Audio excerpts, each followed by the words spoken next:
love it when I forget that I solve problems. It's really efficient.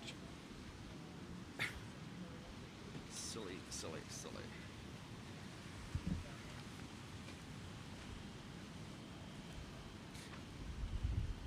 Got it. Maybe, I don't know. I don't want, you know, if we don't have good quality women's stuff, maybe we just shine it. If we do, if we have, do you have Sarah Kita? If just use that. Yeah, if you come across anything else, great. If not, but you, sorry. Do you have what's your original? I have American. I am. Filipino, English. Over here, we have a whole lot of these connectors, which are basically our these. So these are connected closest here.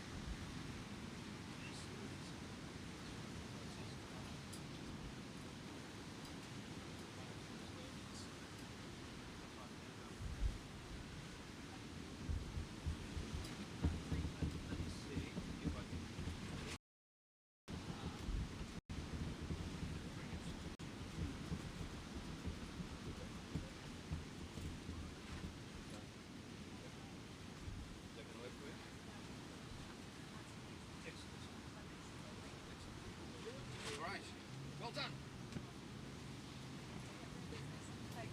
Yeah, no worries.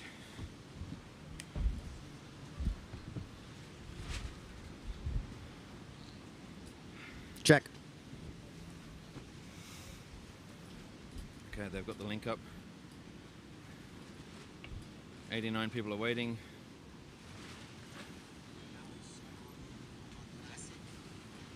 All right. Okay. Oops.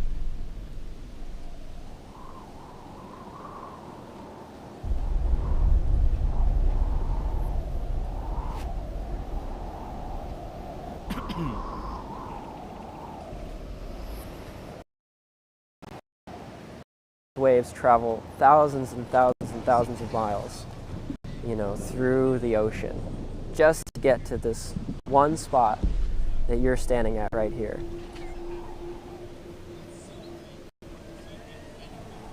It took them weeks to get here, just to break for maybe 30 seconds.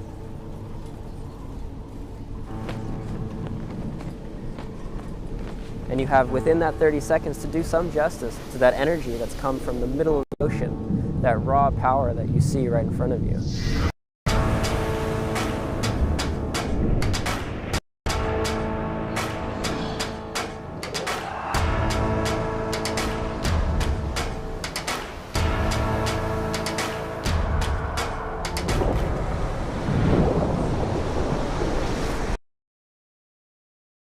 Like having friends around what you love the most is the most important. We all are. We together in our little eclectic. That's why I like being here.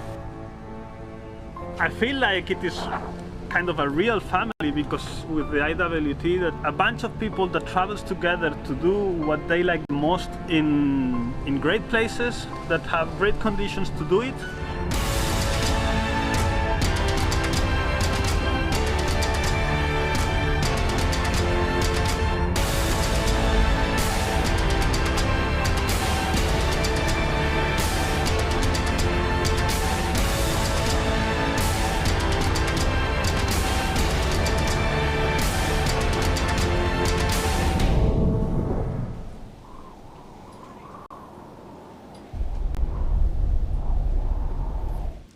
Aloha, good morning, good evening, wherever you are in the world. Kai Kachidorian, Simeon Glasson, bringing you day 2 of the 2023 Maui Strong Aloha Classic. You are live here at Ho'okipa Beach Park. Look behind us. Set waves, beautiful wind. I'm going sailing up. Sorry, maybe later.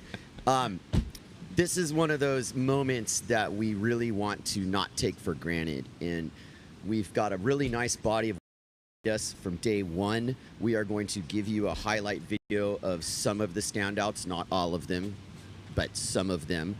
And before we get into that, just kind of a bit of an overview, Simeon. in my eyes, at least first a bit, we saw the world title race in the men narrow down a little bit with the elimination of Marc Perret in the round there. That both closed the door on him, at least for this round, and opened the door for a couple other of the contenders who are behind him. I felt that that was kind of the first thing that happened, and then we had Campello advancing in a bit of a, you know, authoritative yet left it up to chance a little bit, mainly due to the conditions, the iffy nature of, you know, some large, because that's your world number 1 and 2 right there between Campello and Brown. In the women's side, we saw Saraquito Fringa continue her run of domination. We definitely had another somewhat shock exit of Sarah Hauser in the first round, unfortunately, and that was not due to any clear mistakes on her behalf, just catching waves and scores and in a tight battle. And this happens, and I'm sure that, you know, someone like short memory of this already achieved victory here. It's not, you know, beyond her to get back into the game either now or next. Lenny also making it through. Marino, Gil, Girardi having an outstanding heat along with Shuban. You know, Barrett Rodinger with the highest score of the day. And those are my main impressions right now. You know, looking at the overall picture here, we're going into the semifinals of the women and the quarterfinals of the men. And I mean, behind me, Hukipa is just basically firing. And Duncan Coombs has called for an 11 a.m. start with 30 minutes on the clock, 27-minute heats, 2 waves counting. So take me through this, Simeon. We're going to get into it right now. Well, look, I think that the things that we're watching come together are some amazing. Hang on.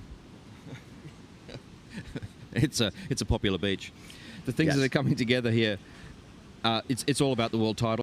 It's all about whether or not we get this single elimination as the final chance. It's all about whether or not the weather holds up for a double and gives people another chance. It's unclear if the weather's holding up, but it looks like it might. And if it does, world's your oyster. It's hard to know where this is going to go. But this first round is going to set a strong pecking order, and we'll see how it plays out from there. But, you know, it's really hard to see, you know, what's going to happen until you can get to that round 2. I think Duncan's playing it pretty safe with the 27-minute heat call there. What we're noticing, at least in the trend of the set waves, that the waves are slightly bigger than yesterday, but the set waves might be a little fewer and far between, where we had this average wave height yesterday and plenty of waves. There's kind of less of these in-between waves. There are some nice set waves. And as we watched that one set break, we was like, oh, look at that one good set. And right when it hit the reef, it turned into 2 waves, which is very, very typical for a short swell period like we have today. So that's going to play out too. All that jockeying on the outside, all those quick decisions you have to make in terms of which wave you're going to ride and what wave you're, you know, going to ultimately choose, really plays into this today. You know, just look behind me, and you can see that the field is alive. We have all the competitors practically who are still in this out there warming up, cutting their teeth, getting ready. And this is going to be nothing short of a spectacle, you guys, and we're proud to be bringing it to you. So without any further ado, why don't we roll that highlight video briefly, and you guys can enjoy what were some of the finer moments for me.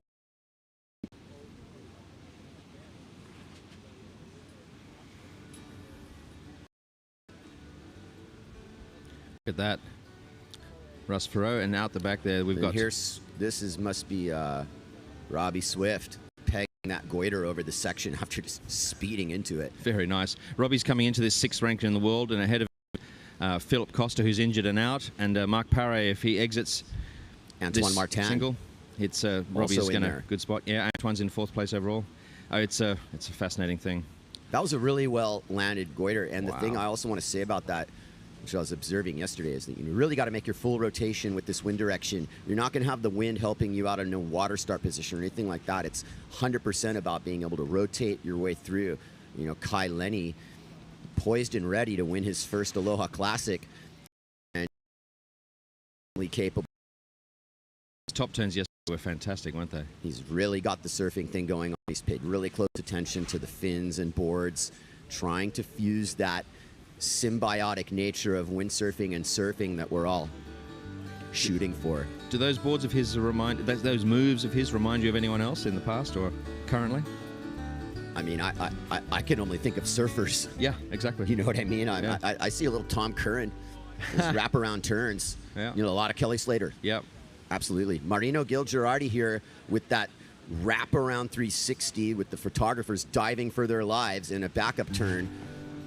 Turn that heat on its head. Look, he was in third place at that point in that heat, and he shoots into first place. You know, really, really standout move from Marino. He is not to be overlooked here. He's had a fairly good year on tour. He's also flashed the potential of being one of the main players in the world title picture moving forward. And yesterday was a really good day for him. Yeah, I mean, Marino's a young kid. He's coming in so strong now. He's been sort of told, or you know, people have assumed that he's just a poser specialist. It is not true. He's Thomas. Here's Toma Traversa, and just channeling the surfness in it. Look at how he turns this average-looking wave into this 3 bottom turn masterpiece. 4 bottom turns around the section. No, nothing dramatic, but the flow, and even getting that last turn. And part of it is just he's really enjoying himself. And here's the excuse me. That is Federico Mauricio on the kick out there. Here comes Bant Rodinger, the samurai. Is this the move of the heat? No, this is one of his other waves. He had the highest score of the day yesterday, which was a over the section goiter. And we're just kind of watching everybody, you know, having fun playing around. And there's Ricardo Campello, world number 1, with the weight of the world on his shoulders. And he looks very determined. There's nothing other than just tweaked airs, trying to stay loose, not look too mechanical. I think he's been successful in this first round as to not opening up his entire bag of tricks, at the same time leaving some room for improvement. Sarakita Ofringa, amazing, on her way to another title. Yeah, it looks like she's looking really strong. I mean, she's still got Maria Andres in the mix, who could cause us some trouble if Maria has a real blinder here. So it's still tight, and that's just the first round. So we'll see how things go with this competition unfolding. Look at that. Lena Erpenstein, not to be overlooked either. Quietly making her way, you know, through some of these heats, and really at the end of the day, not having shown everything she can do either. And I think this first round, people might be conscious, like, yes, you just did down the judges somewhat.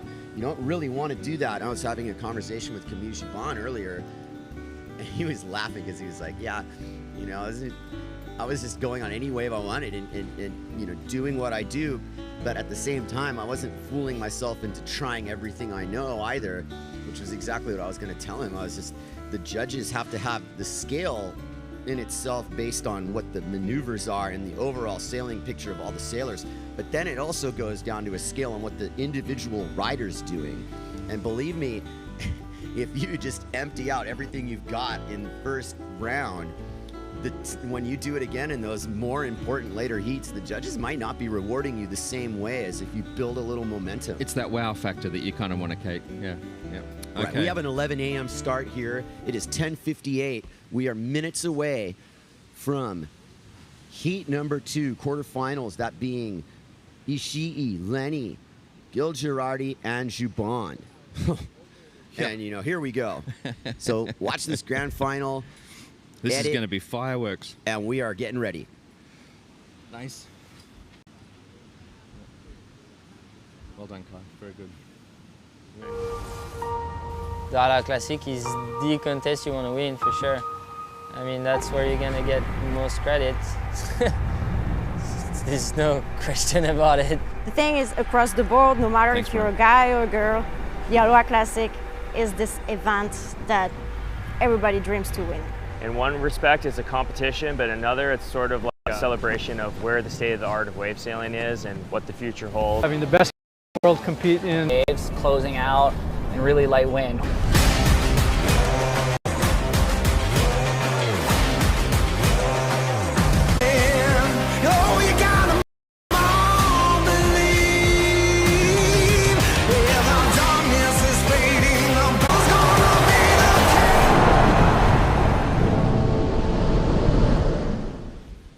All right, glad you enjoyed that.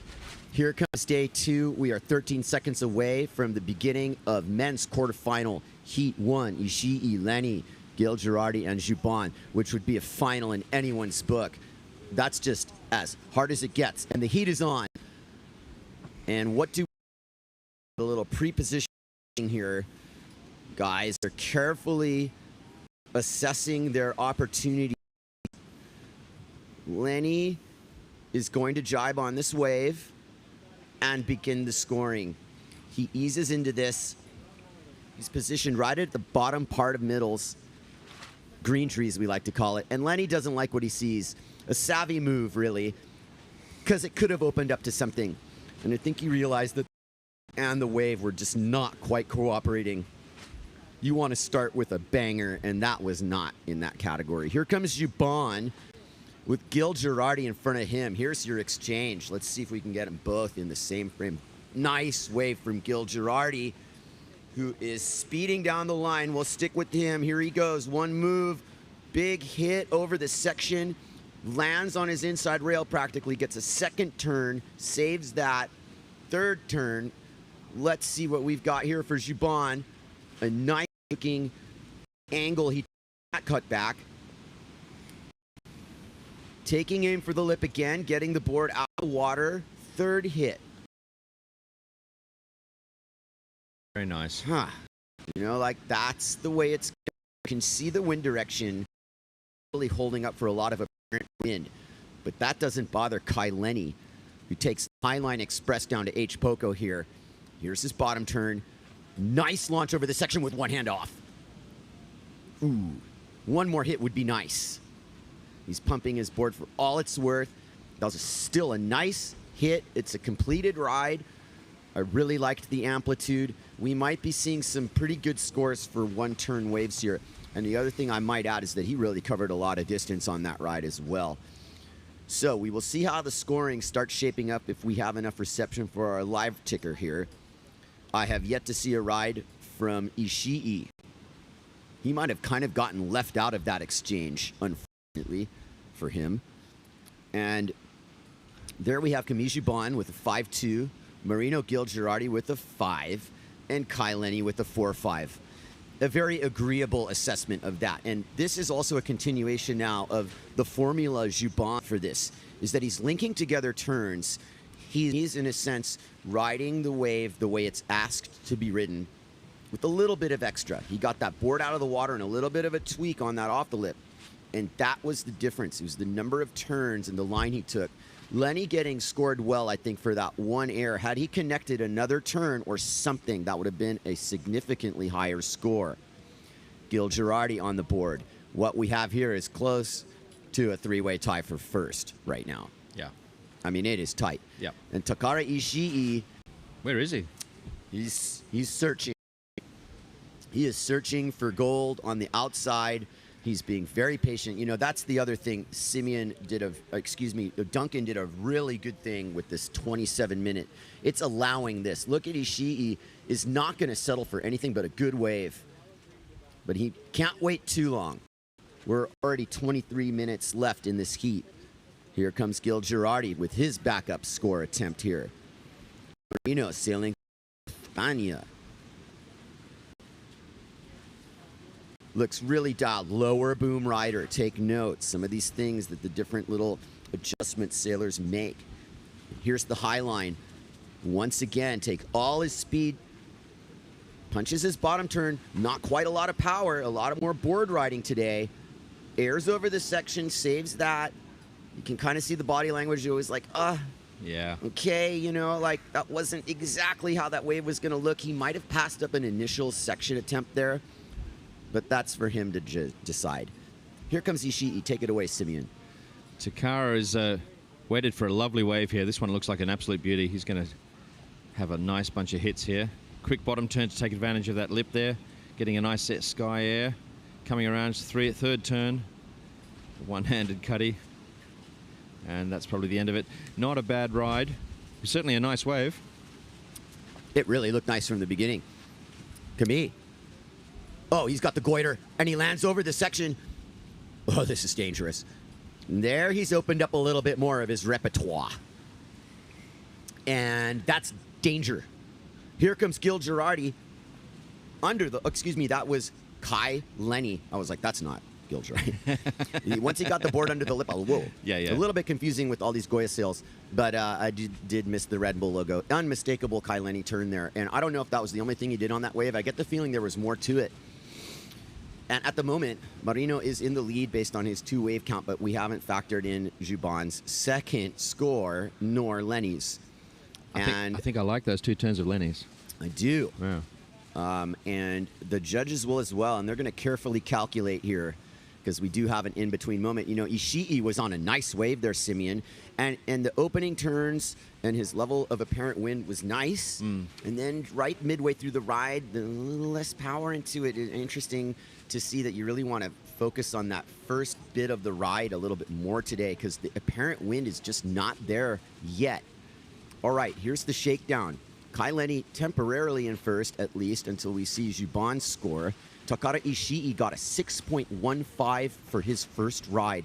That's a big score. And Juban leaps into first place based on his second score. So my assessment is the following, is that Takara Ishii, well worth the wait, has a very good first score. We got 20 minutes left in this heat. Kai Lenny got a 6 for his second wave. Obviously, that was not a 1-turn wave. We got a lot more than that. A 6.4 for Juban's second wave. Marino got a 3.73. So that really speaks for itself there as we see our sailors heading out to catch waves. Now we've kind of got the favorites in the lead here, but these 2 young guns, I wouldn't put anything past them. No. I think Camille's playing this close to the chest. He realizes first and second is not as important as just plain advancing here. And he opened up, goiter over the section. That is something he has on lockdown. Yeah. And, you know, whether or not he's sailing in his sleep right now, what he is doing is exactly what he's been doing over the years. He's the name of the game right now is to continue to build your heat score based on an ascending order of scores. In other words, he's got his 2 scores. He might or might not know that he's in the lead, but he's not going to settle for a lesser wave. He's going to play the lineup into his favor. He's one of the coolest customers I've ever seen out there. Consistent, just doesn't lose his cool, really. Exactly. He knows exactly. He's very in touch with what the judges want to see. And he also seems to know very, very intimately what he's capable of. He'll take risks later on in heats, but right now Camille is in his comfort zone of, you know, making the things he's trying, and he's channeled Hokipa to his side at the moment he stepped off the sand. He has an uncanny awareness of the whole heat all the time. He always really knows does. where he is. He's kind of almost looking at it from the third person, Simeon. Yeah. Yeah, he's amazingly aware of what the other riders are doing, where his rides have been, what sort of quality the whole field is presenting, and therefore what he needs to do. He seems to have an amazing ability to see all that. Also, really want to speak highly of Marino Gil-Girardi in this situation, who's nipping at Kai Lenny's heels. This is that point in the heat. And, not to be forgotten here is Takara Ishii, a cool customer in his own right, who's got 1 score. It's a 6.10, and that's a high score. It is. If you really want to know if he gets another 6.10, he's in the lead. It's the second highest right now, isn't it? Yeah. It is. Yeah. Second highest, only to Juban, it's third highest. Lenny's got the 6.17, right, and Ishii's got the 6.1. So we're splitting hairs, but that's what the judges need to do here, because there is a razor-thin line between advancing and not advancing with the talent level that's out there on the water. This is the world's best sailors out there. It's impressive to see. I mean, when you start getting the talent all as good as this, and you're quite aware that every one of them is capable of pulling out, an 8, if they get the right conditions. Here we go. Ishii, really nice wave. Carefully selected, waited patiently, and floated over the whole thing, got his board under the lip. Those are not turns that are lost on me as a pure wave rider aficionado. That was a very well-ridden wave. It was artsy, very artistic. Well, nice. That gives him that second score. So here he comes into the mix. for the totals. That's going to be, I really feel that Takara didn't have any gimmicks there, didn't need to. He had a wave that offered him pure carving potential, and there were some really nice lines being drawn. Here's Marino Gilgerardi. Tacks out of there. He is riding the Fringe, designed by Goya, which is a 3-batten. Kyle Lenny's on a 4-batten. Not sure what they call that one, but look at the crisscrossing across the face, setup turns. Lenny on the best wave of his heat. Look at that wave. And he is punching his bottom turn right where he needs to, connecting the dots. Lenny on fire. Nice turn. Wraps around the turn. And a throwback to some of the other great surfers like Sean Thompson and Wayne Rabbit Bartholomew and Buttons and Dane K. Aloha. Yeah. A little bit of a fuse there. That's some of that Sunset Beach carving that he's fusing into his surf sailing repertoire. Indeed, we've seen him surfing at Sunset in the CT, haven't we?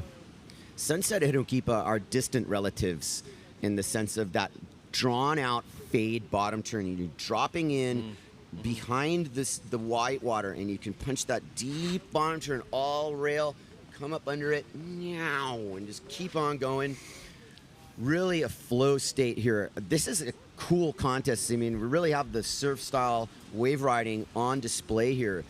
And, it's not lost on me that the two best surfers in this heat are in the lead. Right. And I'm talking about surfing, not windsurfing. Right. And, I mean, that's how you define yourself in a wave riding competition, really, in the end, isn't it? Absolutely. These are nice offerings here from Hokipa. This is a tight heat. Lenny just ahead of Juban now. That wave ride. And Lenny provided everything we wanted to see there. Deserved. And it was wave selection, and then did exactly what the wave wanted him to do. A hair's breadth behind the high score of Kamiya now with Kai Lenny's high score. So neck on the best raids of the day. And Takara Ishii, with this second score being a 5.3, which in anybody is a high score. Up Kamiya and Kai. And now we've got under 14 minutes left in this heat. This starts becoming a little bit more pick and choose. Juban knows he needs to start pushing his score level, and that's not going to be a problem because he's on a nice offering, floats over the section with a lot of speed to boot, with an oncoming left section, which was a gift from Hokipa to give him that extra rebound. And for 2 turns, it's pretty good. When that thing glassed off and he bottom turned, I was just going, oh man, that was a beautiful wave. The wave selection here it seems like there's a really big difference between the ones that glass off and the ones that don't, and the opportunities for scoring those critical moments and those perfect turns are significantly improved on a glacier surface. So again, it's wave selection. What's the difference between these waves, Kai? Well, I mean, it's very hard to determine what the waves are going to do when you're on the outside, and I think a lot of it has to do with choosing where you are on the reef. And I think the approach that these riders are taking, for the most part, if I'm talking about mostly Kamiya Kai, is that they're going, to the upwind peak at Green Trees, and they're assessing it. Yeah. And if they see it's kind of more of a lower bowl, they're speeding down to it. And if it's rideable from the top all the way through, great. But most of these guys are taking aim from way behind. Ooh. Like Takara here, who's gonna probably make this goiter. Oh, nice. And does minor mini claim. And he knows it's a one-move wave, so can he get one more little wiggle turn? Wiggle. Something. Yeah. All right. Well, that's... Well, he certainly couldn't have done much more. Not with that one. Not with that one. Yeah. And, he's like about 12. He's being as patient. Yeah. Not quite the same as it was before Wave 2. I think everybody saw Kai Lenny on the Wave heat. It wasn't the highest score of the heat, but when you see someone like Kai get the wave of the heat, and you definitely look, if you are on the outside looking at Kai's track on the back of the wave, you're just looking at last, and you're going, yeah, okay. If one of those comes in, that's like a two-pronged version of pressure, because you want to get the wave, but then you also have to ride it the way, or better than he did. Yeah, absolutely. Good luck with that. It's good to get the canvas. I mean, look how close the scores are. I mean, most of the people at home, if you want to follow every wave score, you can go to the live heats thing or on the IWT website or the PWA links as well. Liveheats.com, and you can follow this score by score. I don't think we really have the reception to go score by score here, but you've got the heat totals on the board here, and that tells the story. 13, 12, 11, and 8.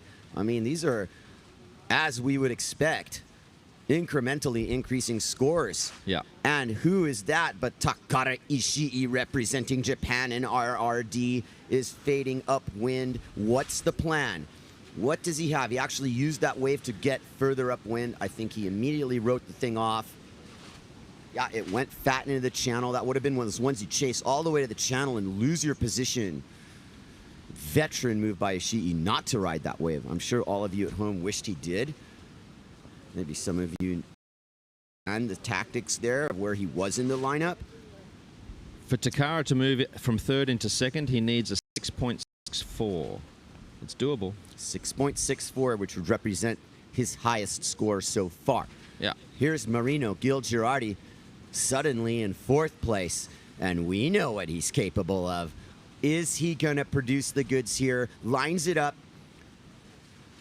punches his opening turn, wraps around the cutback, and the wave has not quite done what he expected. He is doing a slow rotating goiter. He's going to save it. It was a slow-mo. Nice finish to the wave. Here comes Kai Lenny. Definitely not in slow-mo. We're in real time here. Another smooth one. Beautiful full rail bottom turn. Lenny so smooth off the bottom, and now runs his own rotation version, but he didn't quite stick it. Unfortunately for Lenny, that's not going to be too catastrophic. That might have really helped him, though. We'll see. Here comes Takara Ishii, very dangerous. And he skies this goiter of the section, but he does not make it. And these are those flash instances in these events where the momentum starts swinging. And look at savvy Camille Juban carefully picking only the most matured waves on the outside. He is not scraping through anything. He's very keenly aware of what he needs to do here. And part of it's just holding court, getting on the good waves. And he's furthest out. He's not furthest upwind. That doesn't quite matter. Again, you know, this morning in speaking to Camille, it really seemed like he's just like, he knows the game. And he's probably thought this through in this ascending order of strategic, incrementally building his score sheet. He's not going to abandon the pure wave riding foundation of his approach. Right. But he's got more to him than what you've seen so far. Yes, he's had to unlock the goiter in the seat.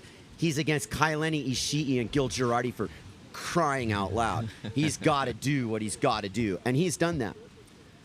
He's recovered from a broken foot. Yes. He's, you know, a lot of these riders get foot injuries, ankle injuries from the getting caught in the straps, and Camille's had plenty of those twists and turns over the years, and one of his, anyway, he had a bit of a break. He's recovering. He missed Fiji earlier this year. He missed a lot of the middle of the year events, but he's back. I was so bummed that he missed Fiji because, you know, he had won there the year before, and Camille set the standard for what you can do at Cloudbreak. And, you know, we had a margin better conditions this year, if I'm not mistaken. And it's been fine, you know, caught up to it. But the point I want to make has this surfing and, you know, Camille's not necessarily like a big wave guy like Kai. No. But I saw Camille at Cloudbreak last year on like a 10-footer locked into the pit. I was paddling out for my life like, oh my God. Camille chase the big waves like Kai does, but he's actually got the record for the 56-foot ride at Jaws, and you were there. Well, that was a monumental session for us when they canceled the WSL event, and we snuck out there. Yeah, Camille, I remember that day like it was yesterday. I remember Camille, again, casual and calculated, like, yeah, let's just go take a look. And he pulled the bomb of all time. You know, and that was monumental. I mean, between him, Robbie Nash, you know, Robbie's got the equal 56-foot one from that long ago. You know.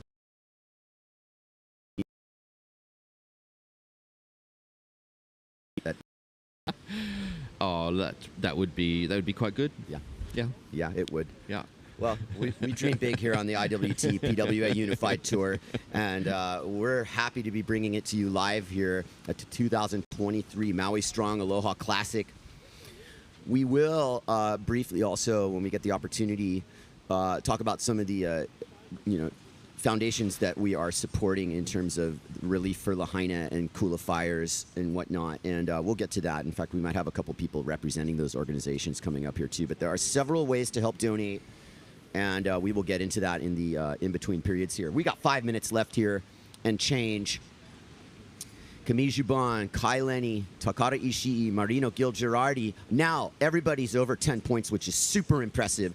Arguably, this might be the highest scoring heat of the event so far. I wouldn't be surprised that if it is, just simply because the waves have been more higher scoring in terms of the potential of scoring, but then the rides themselves. And Marino, he's scraping here. This is going to be something that he's going to need to put together something pretty solid. There's his opening bottom. The wind. It's just not that momentum. Yeah. I don't mean to be meh, but that's exactly what he's thinking too.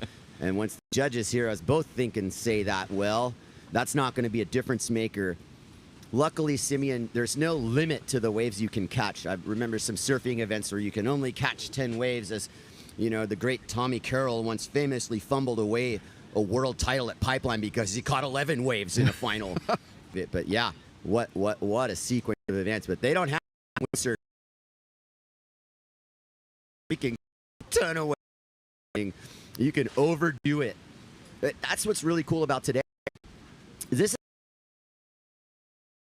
a lot because you have to now focus on quality over quantity. That's the fundamental difference between today and yesterday.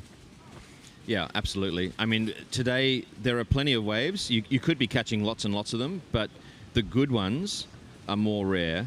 And they, you've really got to wait for one of those because the scoring potential on them is significant. You need those good waves in one of these long heats because that's how much the amount of time that they now have means that you're going to get multiple sets coming through in your heat, and you're going to be uphill if you don't have at least 2 scores from 2 of really good waves. Totally. Okay, we're getting down to the nitty gritty here, and it seems like Kukipa's just kind of said, I've given you enough to work with here. And I believe that the message is you had your chance, and now I might not give you anything. Under 3 minutes to go. Can you see anything on that horizon? Yeah, no. No. Not even a whale. Actually, our first whale sighting in Kihei last week on October 25th. So the whales are here. Nice. And maybe there is a little spy hop coming up. That's another really beautiful moment on the island is when the whales return. By January, February, they're just everywhere. Yeah, there's really nothing like Maui, and that's one of the most fascinating aspects, of the seasonal traveling across the world. And I mean, even, going to McKenna with my boys, and we sit there and hear whale songs underwater. Marino, boom, kind of very similar to that other first I think wave. that's Like is it a replay? I mean, almost seems to me like it was a replay, and I look around me, and that was a replay. These are all replays. I was getting very carried away there. They have me faced around, that's why, for a good reason. Put the blinders on me. I totally understand why Brian did that. Look at that smooth transition from Camille. I mean, that he just didn't even blink. Ishii really did the lip climb over the section on that one. And that's kind of unique to him. I mean, he's got a power carve style. He's much more powerful in his sailing than his, physical frame you would allow. He and his brother have a remarkable sort of surf skate style. We were talking about this yesterday, and it's pretty cool watching them. Oh, we've got action. Oh. We've got Camille Jubon on a wave.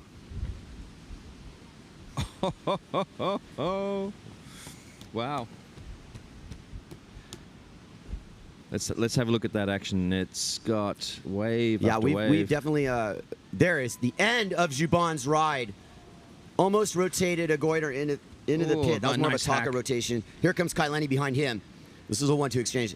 Jubon had a massive scoring wave there, and Kyle Lenny has yet to put his hand back on the boom. He was like one-handed for about 5 seconds there. Super casual. Making Super something casual. super hard look super easy. That final stanza in the heat. Unfortunately, we missed Juban's ride. Maybe we get a replay of it.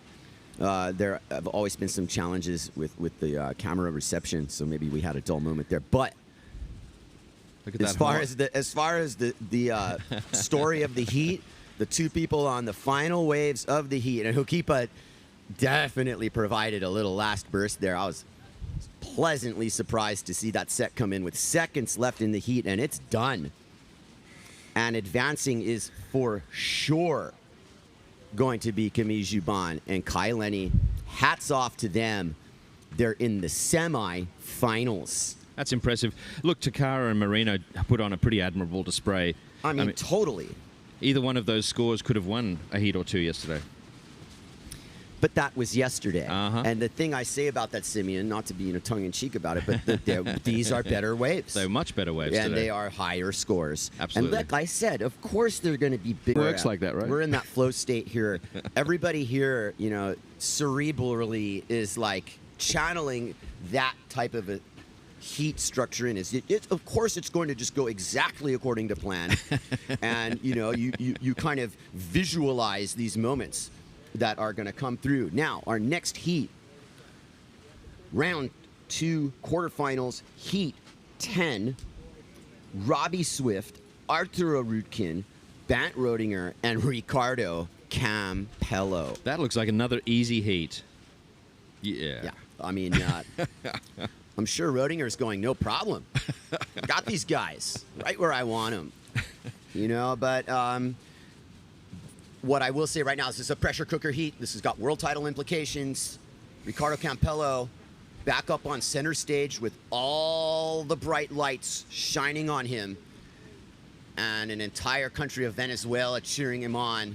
I wonder what these watch parties are like around the world. We've had a few, right? Is there one in Venezuela? I imagine there is. I don't know if Dione's over in Venezuela right now. Is he watching? Well, he might be conducting one of those watch parties. Shout out to Dione. Yes. Oh, yeah? Shout out to all the Venezuela crew, Los Roques. And what can I say? Swift is in the mix here, too. If this is going to become like world title implication heat, Robbie Swift and Ricardo Campello are in a do or die scenario. I mean, Swifty is really seriously looking at a potential podium if he can keep charging through. Absolutely. And whether or not, he's playing it with a lot of pressure or not, let the cards fall as they may. This heat is seconds away from starting. Not yet. The sailors are on the outside positioning themselves. Arthur Arutkin making it through a heat where his momentum increased quite a bit throughout the stanza of that heat. Arthur really sailed quite well and also sailed... It was yesterday, but that was the way they presented. Robbie ahead of Arthur. So we'll see what happens today in this heat. Yep. And Rodinger and Campello, this is as stacked as it gets. And it's for all the marbles in all respects, just for the simple fact that, Arutkin and Rodinger can play spoiler here. Rodinger is the wild card. He's got nothing to lose. Just absolutely going to be going for everything he can. Here we go. Heat's on. And behind me, that is Arthur Arutkin. Full rail bottom turn. His second combination of the wave. Rodinger behind him, Swift behind Rodinger. A 1-2-3 exchange. This is what it's all about at Hokipa. Here comes Rodinger, the samurai. Punches his bottom turn. Little bit more of a slow flow bro thing going on. Playing it somewhat safely. Beautiful bottom turn from Swift, who kind of gets caught by a little side chop and killed his momentum. This is not side offshore here. And you've got to let the board do the work for you. And Robbie did everything he could in that situation. He was on a great way, but when you saw that rail hit that, that little convex part of chop there, it was a bit catastrophic because it slowed his momentum to the lip and it slowed his wave ride. He didn't make it all the way through. Here is Ricardo Campello. He's surveying the situation. He got left out of that exchange a little bit. Making sure that it forms under his feet. Committing to it. Nice glassy face for who really wastes no time. That into a nice wave ride. third bottom turn, nice cutback once again. Campello making the absolute most of that. That could not have gone much better for Ricardo on that wave. And what I will say is when that thing glassed off, that wave provided a little bit more momentum than, say, that set wave did for Swifty. Well, I mean, Swifty just didn't. Yeah, exactly right. I mean, and it all comes down to that smooth face. It kind of did. He was given a hall pass to go straight to the lip 3 times. My interpretation of that is Campello has a really good score due because of that momentum, because of that non-interrupted flow of that wave ride. Arthur Arutkin certainly had that also. He had a clean wave. Yep. Swifty, unfortunately, and you can see with the scoring, they're like, okay, well, we know that Swifty did that and that. And here come the scores. Rodinger with the 5. Campello getting a 6 for his wave ride. A huge, huge opening effort for Campello. That's massive. And Arthur Arutkin with a slightly bigger version of Campello's ride. They were nearly identical in terms of 3 bottom turns, 3 cutbacks. Similarly glassy looking waves. Campello in first with a 6.0, Arthur Arutkin with 5.7. So they have calibrated that to even favor. We're back to Arthur Arutkin in first. I got to slow down on this until they finally calibrate it. Yeah. But I think we're done with that. 5.7 for Arutkin, 5.5 for Campello. This is when all the scores come in, so it averages out. We had some higher scores. Rodinger, 4.27. Robbie Swift with a 3.47, and he's kicking himself because had that wave allowed him a little bit more projection, it was actually the biggest wave of the exchange. It's a classic story of the biggest isn't always the best. Exactly. It's there are a lot of factors going into choosing these waves and the consequent scores that riders can achieve. It's one of the reasons that Hookkeeper is such a challenge. It's an extraordinarily difficult place to read. Medium ones that clean up, glass off, and allow that surfy style to come through. Campello checking it out, surveying the lineup, heading upwind. He knows he's on the insider, wisely kicks out. He has got Rodinger and Swift looking up at him, and that is not a secure place to be. My word. Don't get too nervous, but it's a different story for Rodinger, who really knows how to play spoiler here. This could be a nice one. He's going very deep. He is. He's waiting and waiting it. Is it going to clean up? He's in such a nice spot. Upper green trees. Now he can set his line. High lines it. Opening bottom turn. Lip beckoning him. Fooled himself into trying 3. Just wasn't dice. Wasn't vertical enough. Not enough. And that not enough. Bogged right not in enough deep. Wave. Yep. It looked a little spontaneous. Yeah, that sounds like band, right? It truly does. And that's also an indication of the lack of pressure that Rodinger feels. I mean, Rodinger is not afraid to go down. That's no question about it. And he's not going down with, here. Everybody is in this heat. There is 22 minutes left and change. There's lots to do. Arthur Arutkin in the lead in this heat. Campello, Rodinger. Look, if Arthur can hold their lead in this heat and over. Talk about a confidence builder. Yeah. But talk about a precarious place to be as well. Yeah. And Arthur, you got some savage alligators going at those heels, right? People. Yes, they are nipping. Arthur, I don't know what his best Hookkeeper result has been. I would guess that maybe somewhere, close to top 10, maybe an equal 9th. I'm not even sure if he's done that. I'm not. But he is breaking down the door. And it is a big moment for him right now if he can hold serve and advance out of this, much less win the heat. Here comes Robbie Swift. Staying up high to keep his board speed up. Board plowed through a little chop again, but he doesn't really slow him down too much. Did Robbie rig too small of a sail? What is the problem there? Nothing really to say. Wave selection's a hard thing, but you saw again, he had a little bit of mashed potatoes on the top of that lip. As he was coming down that, you can see the nose of his board bog into a piece of chop as he was going down. You could see it sort of threw him a little bit, like it's a little bit of a speed bump, and he sort of popped himself forward and lost a bit of his poise. And regaining that poise, it still had a rough surface. It's hard to really pull. Hard to really pull a good score. Campello surveying it.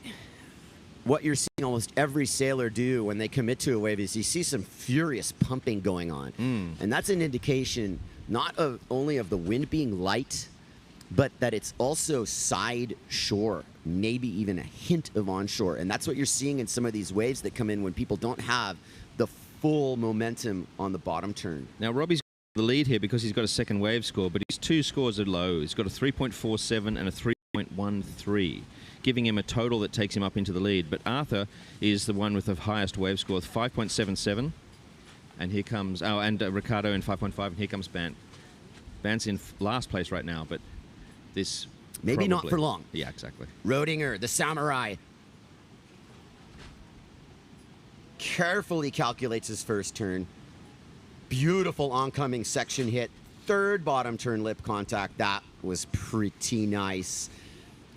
That was pretty nice. Roundhouse cutback for Rodinger. Robbie Swift fully speeding over the section. Oh. He goes for the no-footed goiter and doesn't make it. Oh. Unglued for Swift, who temporarily in the lead nonetheless might have slipped up a little bit there. There's so much time left that you really can't feel too punished by that. And yes, you're right, a lot of these placings are due to the simple nature of having two scores versus one score. Our highest score of the heat so far is, in fact, Artur Arukin's first wave, which comes in at a 5.77. And it continues him being in second place. Now in third place by the narrowest of margins in Campello. This is about to change. Here comes Ricky Ricardo, who's gonna ride this wave, making sure he's in the spot. Nice full rail bottom turn. Good spray off the top, continuing his ride. Oncoming section, air over the section selection. Pumping to make the wave. One more little lip contact, please. Just a wiggle. Thank you. That is going to put Ricardo in a very good position in this. That was a well-ridden wave. It was carefully selected. He made sure that he did not fumble that opportunity. Let's wait for the score. Ricardo's sailing like the experienced veteran that he is. He's not letting anything rattle him. If he gets on a wave that's not perfect, he's staying cool and calm and just saying, okay, it's not what I want, but what can I do with this? Please keep in mind the enormous pressure that is on him. Ricardo Campello in the lead. 5 points. Boom, boom. Boom, boom. Artur Arukin now looking for his second score. That was a very nice bottom turn. He did it again. He matched his bottom turn arc with his cutback arc. Similar angles. The wave didn't really give him much else to work with. Rodinger in second, having completed 2 successful rides and held serve, really. That'll give Arthur a second wave score, which is going to put him in the running with... Not being the highest scoring opportunity waves for some reason. I think that they're picking up much more of this water contour. Something. Rodinger on an insider. Let's see what this does. Let's see what kind of trickeration we have from the... He's going to... What they do in poker. You're not going to play that hand. Exactly. Ricardo Campello in first place. His world title aspirations are alive. Here comes a replay of Campello's 5.4. I mean, it was a similar sort of rough wave that Swifty has had a couple of times, but Ricardo sort of didn't try and force it. He just sort of let it give him the opportunities that it had. He didn't try and push harder than that and let it play out. And it, you know, he basically rode the wave, the one that he had in front of him. Sometimes it's tempting to push and sort of try to do something, trying to manufacture a high score no matter what you're on. And it's a risky business. Push yourself into difficult spots. Robbie Swift, he's got some work to do. His highest score is at 3.47. He needs to climb into the over 5-point territory here. Is this wave going to be enough to do it? That wave behind him certainly looks better, but Campello's on it. Here comes Swifty. Nice bottom turn. Used the full rail there. That's nice. Lip climbed it. Little late on that section. That's not going to help Swifty at all. Here comes Campello on a really nice, clean-looking wave. Less side ribble on that. Tweak air into the floater landing. Tail first landing. Campello, nothing dramatic. Just plain old Good wave sailing on display there from Ricardo Campello, V1111. Representing Venezuela. I can see that watch party back in Caracas picking up momentum. Yeah, it's it's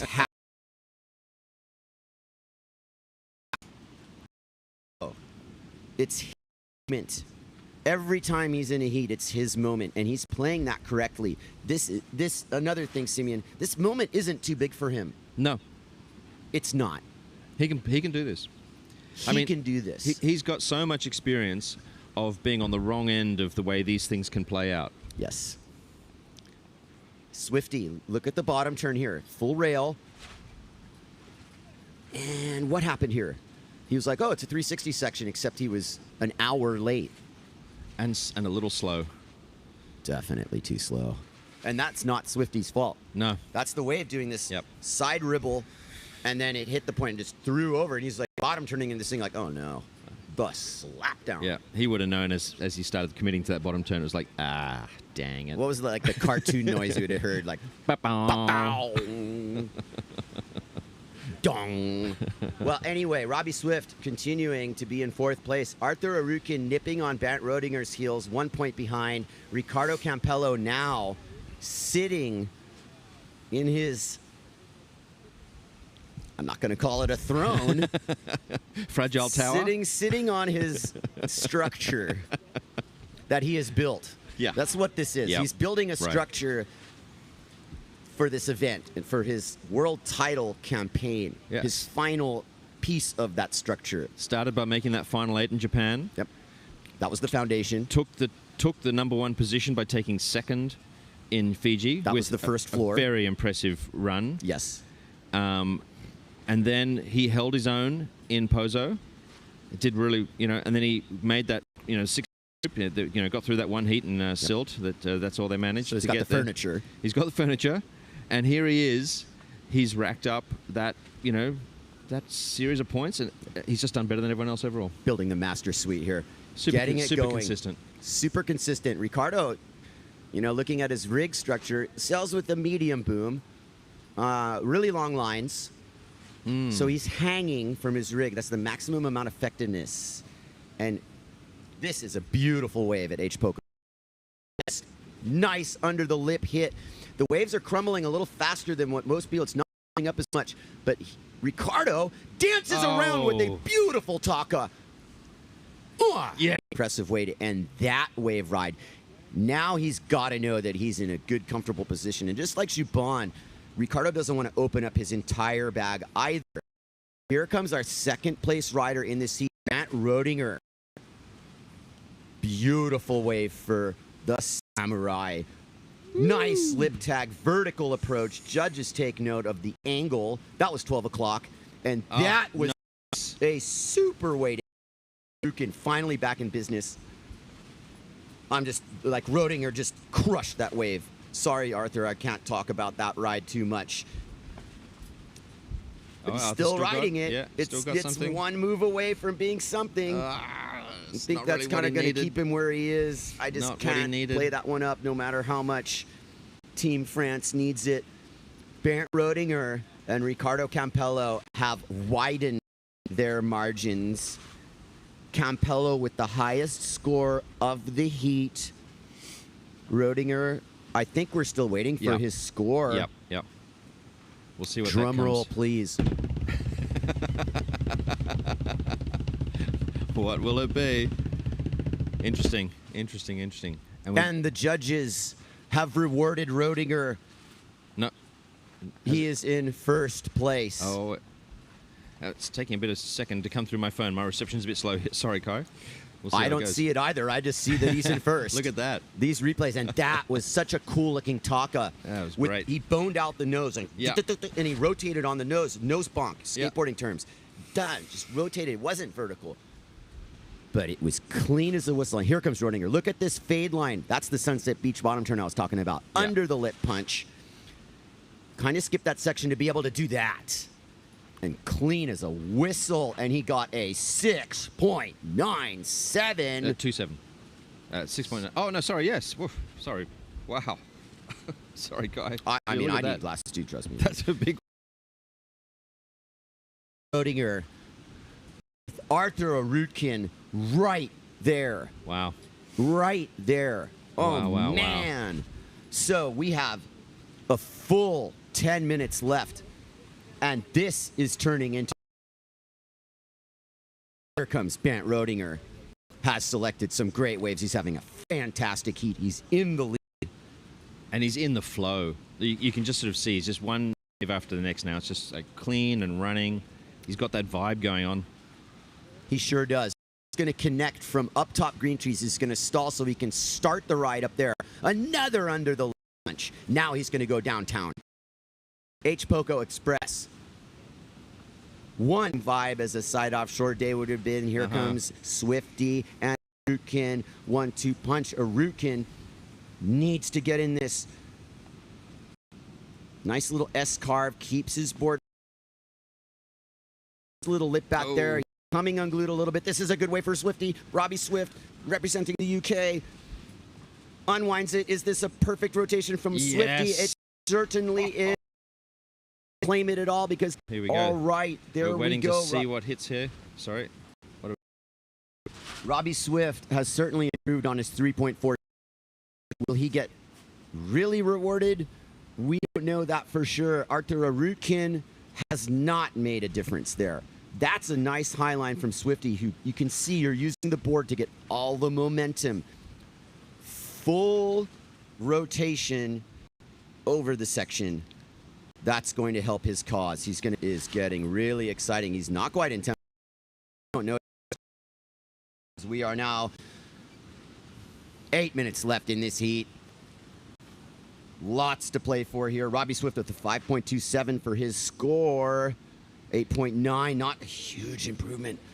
Just so much going on right now. These are the pivotal moments, but the story of this heat, aside from Bant Rodinger essentially holding first place and crushing it, is Campello and Arutkin locked in a battle for second and third, and this is a huge story now. Ricardo Campello on a pretty nice wave. This is a 1-2 exchange. Arutkin's going to get the wave behind Campello. What you don't really see is Campello's in a further upwind position, and this wave's going to offer him a bit of a longer wall. Campello highlining past the point, draws out his bottom turn to make beautiful contact. Oh, he almost made it. Sorry for screaming into the mic. Oh, man, Campello wanted that. Arutkin tacks out of that wave. It wasn't sufficient. Things are going to stay the same. And really, Campello, had he made that 360, would have been in a very, very safe position. And he just missed it, Simeon. It was a good read. Yep. He drew out his bottom turn. The lip didn't quite throw enough to throw him back into the wave. It just backed away, didn't it? Just as he was getting there. Just rounded out. Here's the full rail extension. Some of these cross chops, take note, and opens it up, but he didn't go vertical enough. That was another problem. And 360s, at least, you know, to my understanding of them, you got to hit the lip flat. Yeah. That was a bit more rail in the side of the wave. He was coming around that white water, around the foam ball, and he was having a sort of shallow angle on it, and he couldn't really get into that thing without coming in a bit shallow. He couldn't completely go steep. Undeterred, though. Here comes Campello. This is live. He's on another wave right away. Yeah, Ricardo, bottom turning under the hook here. Does he have another wave right into him to pad his score? He needs to keep chipping away here. And he really needs to just basically sit on Arutkin. You can't let Arthur Arutkin climb into this. That's your battle. Swifty and Rodinger, you know, might or might not factor into some of the hustling here. But Campello needs to watch out for Arthur Arutkin, who's only mere fractions of a point behind him. And Arutkin is on a really nice wave. Arthur Arutkin representing France, duotone. And here comes his moment of the heat. Can he put a score together? It's a nice insider. It's pretty glassy. He's got a lot of speed. Bottom turns under the lip. Little bit of a tweak landing. Ooh. And Campello is over the moon that he blew that one. And you hears in Venezuela at the watch party, they're going crazy. 4 minutes left.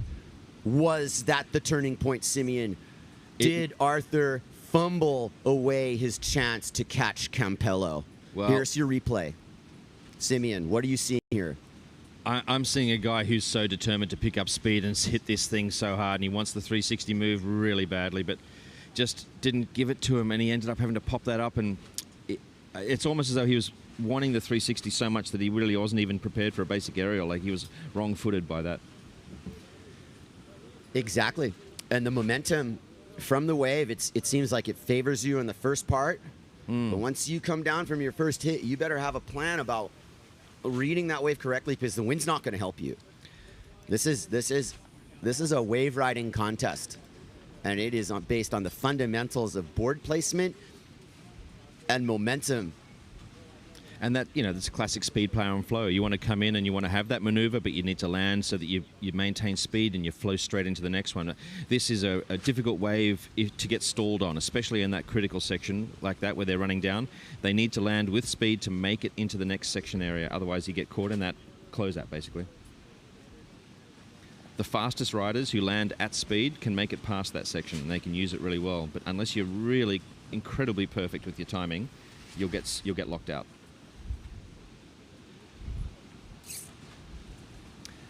Arthur Arukian, is definitely in a position here where it's plenty to play for, but we only have under 3 minutes left, just about. I see lines to the horizon, though. This isn't one of those anticlimactic finishes. I believe Hokipa has decided that there's going to be a last rally, and whoever's going to channel those opportunities to their favor will advance in this very important heat into the semifinals. Here comes Bernd Rodinger, fading behind the peak, continuing his fade line. Now he's going to engage his nice cut back for him. Swifty's on the next wave. Rodinger continuing down the line. Excellent work from our cameraman here, getting all the action in. A+. Great job from Brian's entire media team here. Here comes Robbie Swift. That's nice and glassy. Kind of forced him to stall that turn. He was like, 360, no, I've got to get points, and now I'm doing this. What am I doing? Poor Swifty never really got in the flow of this heat. And this, I'm promising you, he's telling himself he needed that. What do you think stopped him from doing it, Kai? He's a little bit ahead of it. Yeah. And just did that first little burst of speed. He read the high line, and the wave went, oh, really, Swifty? Shutting. You're not just gonna square off and just blow a big old 3. Yeah. Easier said than done. Yeah. Said the commentators. But here's Bernd Rodinger. Yep. Anyway, Campello. My goodness. The samurai and his sword are going to survive this. Look at this ride. Okay, full rail bottom turn under the lip, kind of like, okay, that's your setup. But that projected him into this full grip and just schooled it. Beautiful. Beautiful work. And just with honor. Sensei. Arthur Arukian right behind us with a final blast there. But that's all she wrote. And this world title campaign is narrowing down because Campello has survived and will enter the semifinals. Holy. First in the world. By the skin of his teeth. I mean, very close. But that's all he needs. That's all he needs. Listen, the margin between Campello and Arukian was the story for over half that heat. And whether Campello knew it or not, he played it perfectly. He doesn't have to worry about Rodinger necessarily. Yes and no. Let Rodinger win the heat if he has to. That's coming later. As for Rodinger, he's gaining momentum, if you can even fathom that. That was his best heat so far in this contest. Right. And actually one of the best heats I've seen him sail, based on the fact that it wasn't just takas and goiters. There was some down-home rail carving going down there. And absolutely fusing the surf style with the modern wave sailing style. Rodinger delivering it in spades. In the lead up to this event, when everyone's been here warming up, the word around the beach, when everyone's been watching from both the sailors who are out there and from the people on the beach watching, the fans and all the other people, it's been the name that comes up is Bant Roediger. It doesn't mean he's going to fly in the competition because anything can happen, but in the warm-up, in the free sailing, that's the name. Are you expecting to be surprised? No, not at all. Okay, all right. Not at all. It's talking to the idea that he's consistent. He's been flowing for this last month. He's in a really good place. I mean, the sponsorship from Flicka, I think it's really freed him up. I think he's much closer to the Bant Roediger that he wants to be. Maybe not entirely. I mean, I'll tell you, he'll be the first to say probably that might have a better one in him. It wasn't the perfect heat, but the thing was that really set it apart was not only the wave selection, Simeon, but his interpretation of the waves that he decided to ride. Right. And then also incrementally increasing his level of agility and the ambition. He's getting more ambitious as it went along. Now this next semifinal, quarterfinal, heat 11, Ezi, Noiro, Martin, and Ishii, Hayata. So that is Antoine Martin setting up. This heat is on. Noiro behind him. I do love seeing these waves line up with these great riders like this. 1-2 exchange. Here comes Martin. Bottom turns to make that section, floats over it. Nothing but speed. There's Noiro behind him. This is quintessential Hukipa here. Noiro continuing his ride. Glassy face. One-handed aerial. It's like he watched Antoine and he's like, oh yeah? I can do that. Yeah.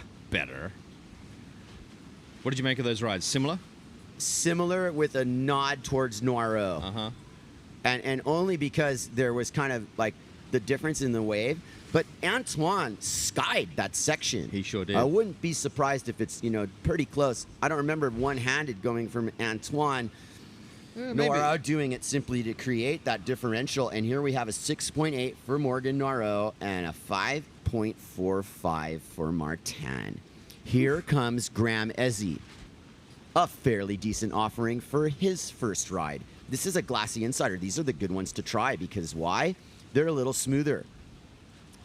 Ezi's trying to turn this into a big score, and it's a 360 perfectly executed on the end bowl after 3 turns. The judges are going to have no choice here. Hayata Ishii. Now, with all sailors on the board, I am going to flash to Graham Ezi, who is in a position right now to do major damage. Not really any world title, immediate world title aspirant. I mean, actually, Martin, is in the running here. So this is our version of another world title pressure cooker in the form of Martin. Maybe not with the weight of the entire world on his shoulders like Campello, but also I spoke with him this morning and he's feeling, he says he's feeling pressure. And I think that is, bleeding away slowly when he starts getting nice rides like that. It's not, the full bag of nerves now. Morgan Noiro in first place. Graham Ezi just behind him. 6.35 for that beautiful 360 right at the end bowl. Here's the replay of Graham Ezi. A bit of a grower. Knowing that he's got an end bowl, kind of does these check turns right there. Full boom. Under the lip as it throws. It was a nice. It wasn't a huge wave, but this is the story of these waves. If you're just looking for these opportunities, doesn't need to be the big. Yeah. That Martin over with Noiro behind. I love this double. It looks awesome. Wow. Wow. That's cool sport. 6.6, 3, 5.45, and 5.2. This is anybody's game. Solid opening early in the heat. And credit to Duncan Coombs, head judge here, for lengthening the heats, giving this time to mature correctly. What's happening with the swell generally, Kai? We're lucky to have what we have here, Simeon. This was better than I expected based on the forecast, and I do believe that the wave situation is intact. I am concerned about the 2 p.m. heat bubble. Yeah. When it dies out a little bit. Wind squirreled around yesterday, didn't it? We've waited for the correct window. That's the other thing I really need to emphasize with the window of opportunity that we have when we can run 5 select days. 3 days of saleable conditions before we pulled the trigger yesterday. Had we one of those days, hard to say forward. However, there's also kind of a quality control on this because these have been the best days, bar none. Yeah. For sailing. And no question. We've got a window allowed for competition heats from 11 a.m. Important, 6 hours times 5 days, that's 30. If we start throwing away days where we're only getting 3 hours, like those days before, instead of the 6, we're losing hours. And the key issue there is this double elimination. Should we get to the double, we will be looking at a real body of work here. I think that there needs to be a standard as well in terms of what we sail in that double. And that is something that Duncan will look at, closely. Certainly, had we run on any of those more margins, it would have needed to be much longer. Yep. Which is another important factor. You're not getting through the amount of heats. We went through round 1 in its entirety for both divisions yesterday. That's a nice look at the beach there. We've got plenty of people coming down here to watch the show at Ho'okipa Beach Park. Kai Cachidori and Simeon bringing it to you live. And we're at the tail end of a monster year on tour, Simeon. Omezaki, Fiji, Pozo, Peru, Zilt, and Maui. Now let's assume that your favorite. What was your second favorite? Honestly, I think Chile really large for me, and I want to point to a particular performance by Philip Koster. Yeah. That because at the time when he was, healthy, he put on quite a display there. And we're talking about port down the line. And I remember Ben Prophet brought this up when we were having a chat with Paul Van Bellen. And Ben was like, a rare commodity, down the line port. He's right with all the talk about like, oh, we're sailing port, Pozo, blah, blah, blah. Okay, that's side-on port. And Ben made such a good point about the fact that down the line port tack is like, we could talk about starboard tack all we want, but down the line port was this rare thing. And so the reason I bring up Chile, you're assuming correctly that Cloudbreak was my favorite, sure. And that's down the line port too, yes. But Chile had a little bit more of a performance factor. Cloudbreak, you're sitting there staring at shish kebabs. The level of risk and whatnot different. But like Koster put on a really amazing performance in Chile, and I think that's my answer. Back to Ho'okipa, which is also an obvious candidate for being a favorite too. And it's unfolding much, much better than I had even dreamed of right now. Here comes Antoine Martin staring up at Gramezi and Noiro. The exchange has been unchanged as of now, but now's a chance to shake it up. Another one to exchange from Antoine Martin and Morgan Noiro, who have hustled this set from everybody else. Antoine Martin. Bottom turns and floats over the entire section, looking very smooth indeed, and also just connecting this entire wave. A searing cutback from Martin. T-Tune on fire. I wonder what's happening behind with Noiro. Noiro jibed out of whatever he was on. Gramezi's on a super good wave. It might not look like this on the screen, but it is forming up behind him. He is behind the peak, coming in from Green Trees. Okay, Kai's on a roll. Here we go. Noiro punches it. Oh.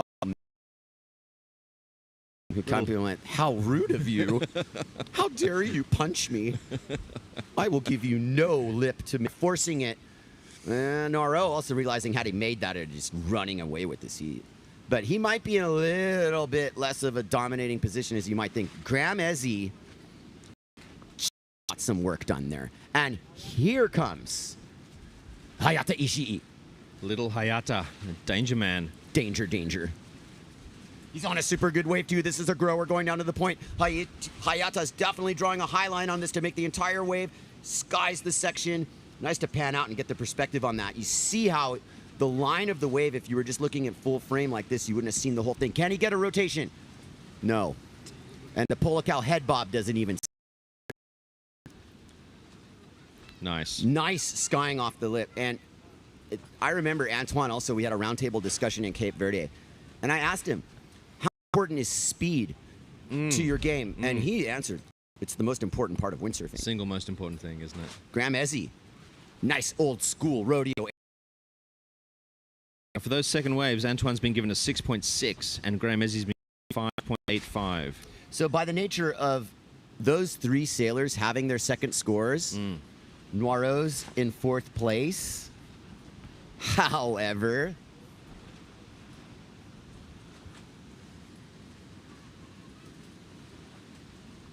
Noirot has a 6.7, which is the highest score in the heat. So the chess match with this, as Martin finishes his ride, and here comes Noirot looking for his second score. This is dangerous. Yeah. What a glassy looking wave. Beautiful cutback. Noirot keeps it pointed down the line. Perfect rotation, and Noirot nicely done. Serving notice. Serving notice. That's going to make a big difference. Well, with his 6.7, equal to Antoine's high score. Interesting. Look at that. Okay, yeah. Yeah. There you go. Scores moving around a fraction. Yeah. Okay, so, well, Hayate Ishii fading in, but not opting to ride this wave. Realizing that he's got to come up with a little bit more. We got about 15 minutes or so left in this heat. As we look from H. Poco Point up towards the green tree. Here's your replay of Noirot. You saw buckets of spray already flying. There's the rotation, another nose pick. Rotated right around the nose. He's been given what looks like a 5.73. The score hasn't quite settled down yet. Yeah, let's wait for the numbers to keep jumping a little bit. Yeah. What we do have is another tight battle. Everybody over the 10-point mark. And yo, it's Antoine and Morgan, first and second. The great tour buddies. They travel together, sail together. They're great mates. Graham Ezzy staying in the mix and totally capable of busting down the door here as we look at our gallery. Hello, everybody there at H. Poco. It's filling up. Free admission, everybody. Come down and watch the show. It's a beautiful Sunday afternoon here at Hokipa. Just past noon as we are wrapping up the month of October here on Maui, hoping for the trade winds to kick in. There's Molokai in the background with beautiful Kahakaloa. There's a future shredder checking out the action. More future shredders. Let me tell you. Yeah, the kids of champions right there. Put that sunscreen on and have a good time. Yeah. We are so blessed to be on the island of Maui. We are so fortunate to be here running this contest. Thank you, everybody, for coming down and giving it a look, lending your support to this event, to the island's infrastructure. Keep this place clean. Please, if you see a piece of trash on the ground, just pick it up. Gold. He's got at least a couple chips in that pan. And if he plays his card, he'll sell that to the judges. Staying active really more than anything on that.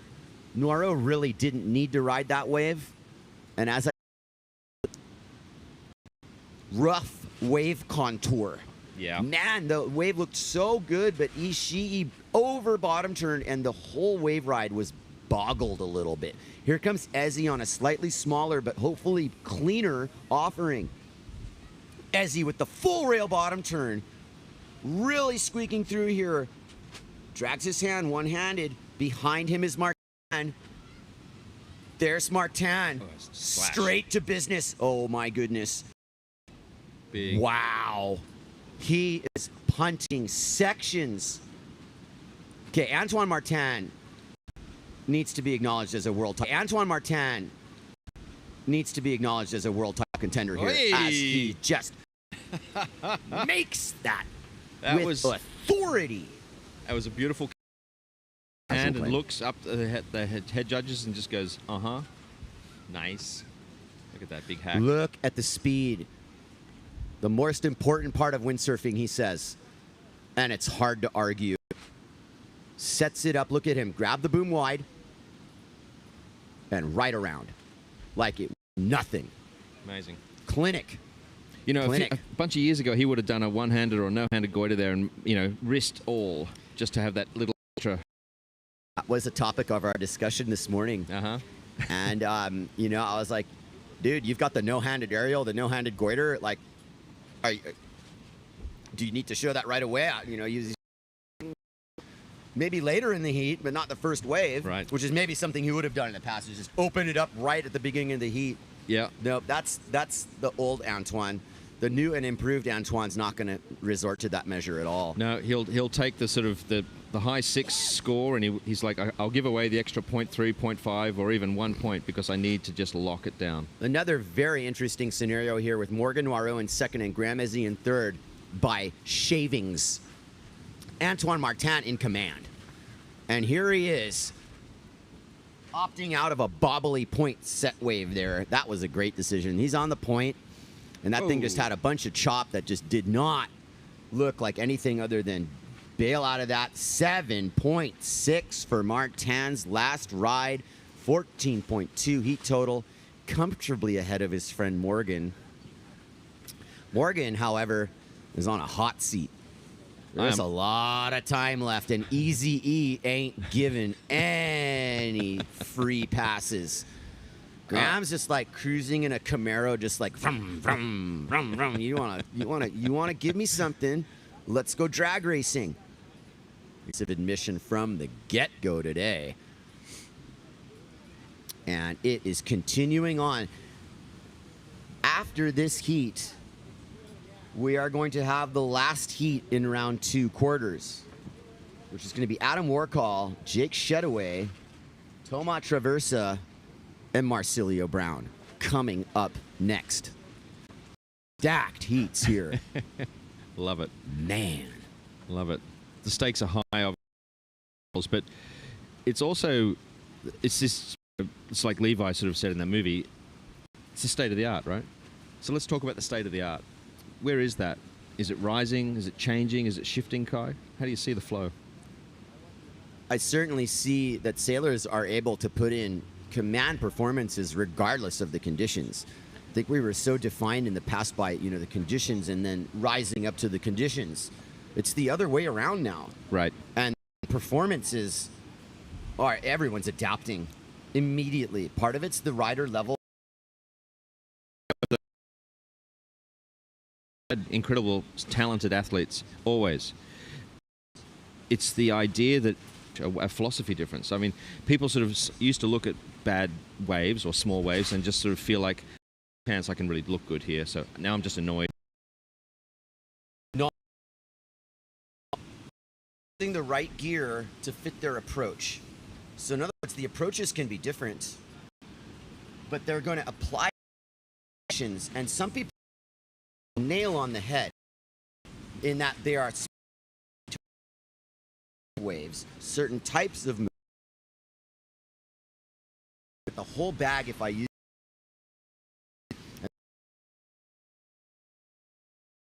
dominate the lineup, it's more specific of way and sticking to that plan. It's very, very compelling to watch because either strategy pays depending on some of these earlier decisions in the heat. Every heat's got this body of work to it. Rodinger had this ascending scale going. This heat's had a story about Antoine Martin slowly asserting his dominance over it based on a couple high points. Noirot. The gear is faster and faster and lighter and more maneuverable. Gear is allowing very high performances in less than perfect waves. You can now get very high speeds out of mediocre stuff. Absolutely. The conditions right now, we've gone through a little shift in the wind here. It's not quite the afternoon heat bubble that I fear so much, but there is a little bit of a dip in the wind strength. And what you see right now what I hope happens is that it turns a little bit more side shore. That'll clean things up. You'll get less of that ripple as we look at the rocks, who have not claimed any victims as of yet in this event. Rodinger sailed right through them. Amazing. That best wave of Antoine's has been bumped to an 8, and that's the first excellent range score. That's the highest score of the event so far, right? Yep, I believe so. And deservedly. We'll double check that. Now, let's talk a little bit about this award that has just come. You've got. Let's pull out something here. Here we go. Here we go. Yeah. In this envelope, I won't open it, is $3,000 cash. This is for the best trick, provided generously from Joshua Steele from Never Slow. Thank you, Josh. You see this, guys? $3K. Come and get it. Who wants? That's it. Male or female? Well, it's $1,500 for each. Oh, that's what we're doing. Yeah. Okay. $1,500 each, ladies and gentlemen. I promise you, there's $3,000 in here. Put it back. Put it back. Security. That's a lot. And what we're doing with that, really, is we're providing incentive as we see Alaska Airlines heading off to San Jose. The company that Josh his company is called Never Slow. Yes. And tell us what Never Slow does. Well, he's into trucks, right? He's over there in Austin, Texas, having ventures, and anywhere between Houston and Austin, and maybe even Fort Worth at this point, but Texas. He is tricking out off-road trucks. And look no further. I always have had a very high opinion of his opinion on trucks, and that's translated into a successful business as we look at the beach and just ponder the significance of the moment. Action out on the water right now. The wind has slowed down, but back to Josh. And thank you again, Josh, for providing that, because we will give that money away. Oh yeah. And it will be a forever. You might have won the contest, or maybe not. You could be in last freaking place and still win that money. Could have been the best move from the first heat, or the final, or anything. So I guess right now, Antoine Martin with his 8 is sitting pretty. Was that the best wave ride score? The best move? Okay, that's a good point. Yeah. Now, the best trick, yeah, that's going to be open to interpretation. Yeah. That's going to be him. He's certainly going to be on that panel of judges deciding that. Well, he said he didn't want to be. He didn't want, because, otherwise you give it to boys, his favorites, his friends. And he said, no, I want it to be open field. I want it to be fair. I want everyone to feel cool about it. But yeah, as you say, we certainly will get his input into the criteria. Anyway, that's a very supportive gesture. Thank you, Josh Steele. Legend. As we are looking at Hoki now, and the waves are rolling in,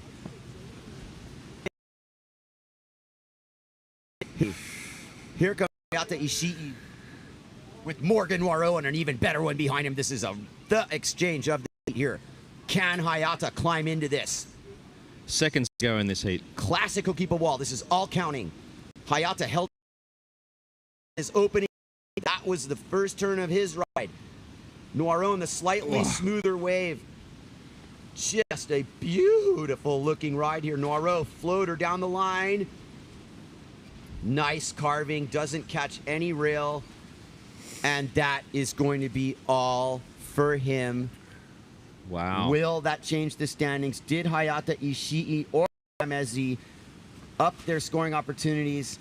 Poor Graham had a haymaker lined up. He was going to get into combination territory had he made that. It was super vertical. Super vertical goiter. And the flag is down. All right. And the heat is over. And Antoine Martin's world title and Aloha Classic title aspirations are right in target. He is in the semifinals. And massive heat. Wow. That likely is the highest scoring heat of the event now. I'd say so. And Graham and Hayata sailed. Look at those strong scores. That's solid. They are not going to be ashamed of them there. They've done really well. Yeah, exactly. State of the art here at the 2023 Maui Strong Aloha Classic. Thank you all for joining us. And we are just getting started here for today's action, and it has already just been red hot. Wow. Man. I get the sense that things are ramping up. The scores are rising. Scores are rising, and I mean, I worry about the wind a little bit, but that just means that Duncan made the right call. Head judge Duncan Coombs lengthening the heats today. 27 minutes with a 3-minute transition. 30 minutes per heat on the clock. Very wise decision, and it allows a little less frantic decision making. You see guys are calculating. They're not forcing themselves to ride mediocre waves. Everybody carefully selecting the best waves they can ride. And on a finals day, that's what you want. You want the best riders to have the best opportunities to give the best performances so that we have the best, media show, we have the best contest, we have the best title race. Everyone gets their shot. Indeed. Up next, Warcall, Shedaway, Traversa, and Brown. Loving this. We are a minute away from the start of that heat as we look at beautiful West Maui, Kahakaloa, and Molokai. What a stunning place. In the background. Stunning place. And the cloud stack could be a little tighter. When you see a tight stack of clouds over West Maui, that means a trade wind right now. You see the white caps? Normally, there are much more white caps up there, upwind. The cloud line around the West Maui Mountains, but it's a fraction higher. It's a bit higher in the altitude, right? It's just not packed down as tight. Yep. What happens there is kind of a measure of a sea breeze type of thing.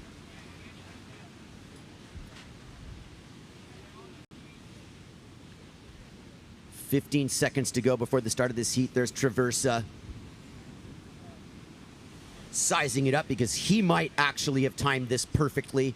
He might go buzz bang straight into the scoring. Straight into the scoring. And by my reckoning, the heat's on. Here comes TT. Flag is up. That was perfectly timed. The first bottom turn was right when the flag got raised. Traversa on the first wave of the heat, but it wasn't quite everything. It's kind of like dramatic in its own right just because he got on a wave. But I think he was like looking at the watch and the timing more than the wave. And then he was like, whatever. Yeah, sometimes strategy sort of can almost fool you into being more important than just performance. It's a 3. He's going through that. Thomas will do better. He is a champion. Savvy sailor. And really not, he's pretty even. He doesn't get too high, doesn't get too low, right? Yeah. He's able to put those things in perspective. He locked down that world title is 2015, I think. I believe so. And Yep. that's what I was going to say is that, you've locked down a world title immediately. That type of pressure is done. I think that there's people who look at that in terms of multiple world titles and stringing together a level of a dynasty. Well, okay. Believe me, talk to anybody who's won just one, and they're pretty satisfied. And then you talk to people who've won the multiple world titles, and it's part of the journey for sure. Toma, totally capable of winning another world title. Might not happen this year, but he might just pull this out. If the wind was a little stronger, he would have had it. Putain. All right, Brasinho. This is a world title heat for sure, and this is a moment where he can come right into the picture. And it starts right now. Here comes Marcilio Brown, high and tight. Really green trees. This thing's lining up all the way down the first hit. Brasinho, not quite under the lip. Nice snap redirect, though. We love it here. Right at home in Hokipa. Home break. Not done. One more little whitewater wiggle, and he's out. That was a flurry. How'd you go? Do you think it was, no one was losing their cool? No one is really knocking it out of the park either? No. I think he's in the lead once they give it to him. Oh, wow. Okay, so Traversa's got 2 waves then. Yes. Traversa, 2 quick scores, a 3 and a 2.57. Brasinho with the highest score of the heat, though. 1 wave ridden, a 5. It's a solid score. Yeah. I mean, odds are, with 24 minutes still to go and more, he'll leave that one in the dust. This is really what's on display as you look at the replay. Wow. God, if Traversa had maybe not gone as high on that, he might have made it. He just skied that thing. He's such an acrobat, the way he sort of twists and turns himself into those moves, isn't he? Like, he just really gets himself around. Oh, to weigh under 100 pounds and ride light gear. He and Camille, huh? I'm telling you. Kai's just jealous. I'm trying to keep my weight down too, but I'm not going to weigh that little. I mean, that's the thing. Listen, proportionally speaking, if you ride small gear, you fit into tighter spaces. It's that simple. Now, you've been running this line for a long time, Kai. And tell us how that works. Specifically what? The size of board, the size of the gear, getting into these tight spaces. Right. Well, this is a long explanation, but I mean... I think we've got time, right? We do. Yeah. There's a theory of riding the most effective type of board possible, which means you could ride a small board, but it's very efficient. Okay? There's a little bit of thinking that, you know, you're either on or off, meaning there's enough wind and wave to get it no matter what you're riding. Okay, then there's a little bit more of what I try to do in terms of I might ride a bigger board so I can ride slightly powered, right? I don't need to be fully powered in my sail. But, you know, small enough sail creates that similar effect of fitting into the tight spaces. I'm kind of a float and ride guy. I go to places where you need to be kind of standing still, and that plays out. Okay, back to the action. Brazinho behind me, and he does a little bit of both. I see Brazinho, you know, likes to ride effective equipment, yes, and he's out because there's only so much you can do on a wave like that. And that was not the wave he wanted at all. Traversa and Shadowway, however, are on quite nice waves. Shadowway's on the better wave. Warcall, excuse me, not Traversa. Warcall on his first ride of the heat here. Adam, bottom turning, back style. I really like the way he sets up his cutbacks. He's kind of a slightly mid-boom rider. And Shadowway kicked out of his ride. Some of these waves are not turning into the opportunities that they may look like on the outside. Shadowway's one just didn't have a long line. No. Looked like it could have, and then... But here's Shadowway on a nice wave. He knew this was coming. This was part of the plan. Yep. Right? Sure. Check turn. Kind of riding a lower side boom to get that around. But these chop, they got to read him. Here comes... hitting his bottom turn, slapping the lip, barely dodging Parl Carlitas. There's another hit. Traversa with a really good ride. What'd you make of the head bob halfway through? I didn't really see it. Oh. Was that just...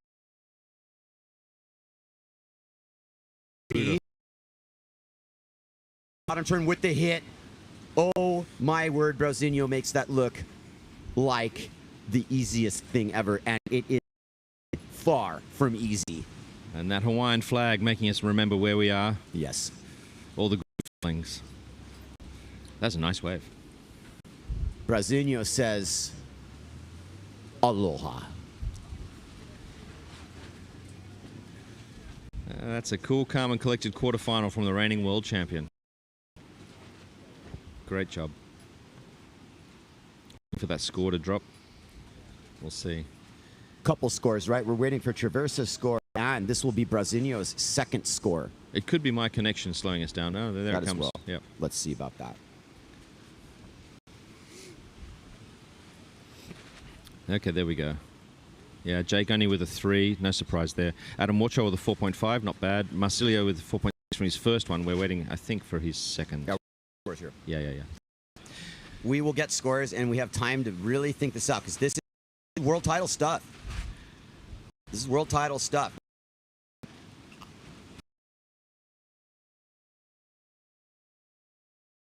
With near misses, lack of a better term, there were instances where all he needed to do was sail a heat, and he would have advanced if he had won. Stack up. Time he was midway through last year with a tight second place in Cabo Verde, whole serve in Pozo, and bringing it to Hukipa. You know, by the time he actually sealed his title in Zilt, and I'll never forget that reaction, because he was just like, thank God, you're not going to take this one away from me. So he's got 2. Here comes Shedaway. In are the ones that have a level of chop that kind of mess it up. Yeah. And these slightly smaller set waves seem to be the ones that are coming up to green trees and funneling all the way through and getting the glassy look. Are we talking a different direction from these swells? A subtle different direction? Is it subtle? Here comes Adam Warcall kind of explaining what I'm talking about because he's setting it up. It's going right. You see the wave picks up a little bit of chop, but it's not as much as the sets would. And that was Jake Shedaway. We're a little zoomed out, but I can tell. Shedaway trying to scrape up some scores. He's solidly in 4th place, unfortunately, for him. And it's looking like, you know, once he resorted to that, Simeon, scores calibrated, yes, they have. Let's talk scores. We have Brasinho's second score with a Brasinho 0.07, miles ahead of Shedaway and Warcall. And we'll see these scores grow. I mean, they've got 17 minutes left, assuming the swell and the ocean continues to do what it's been doing. There's Bant Rodica walking across your screen, all chilled out. Here we go. Look at that. That's a nice... Wow. Oh. That was the extra hot sauce, and he just poured an entire bottle of Tabasco on that wave, and he's like, what was I eating? I can't even taste it. I just have hot sauce everywhere. Can't just rely on hot sauce. It's like, you got to eat the meal, man. You got to serve the entire thing. It's you see it, and Shedaway's just he's breaking down here. Jake, you got 16 minutes left, buddy. And it's take your not time. Time to fold here. It's time to just get on waves. It's such a test of patience, and especially because all three of the other sailors are combing the lineup with a fine-tooth comb. What's going to come through for Shedaway when he's all the way on the inside? Nothing. And you know what I mean? Like, he knows he's not advancing right now. So it's like he's got to start swinging at something, but it's got to be more than that. He's got enough experience to know that. And also, luckily for Shedaway, he's got some Teflon sprayed on him too, because this just bounces off of him. It's not like, oh no, my world title. He hasn't got all his eggs in this basket. No. Jake's a pretty impressive rider. This is his first year coming back on tour after getting a college degree. So yeah, he's loving it, but he's just getting back in the groove of the serious stuff. He's one hell of a rider. And he's been a standout since he was 14. He and his brothers, just ever since they were little. All coming up the ranks, all being amazing. Youngest brother Z has turned into an amazing big wave rider. Had a couple of punishing injuries early on there. He's coming back from all that.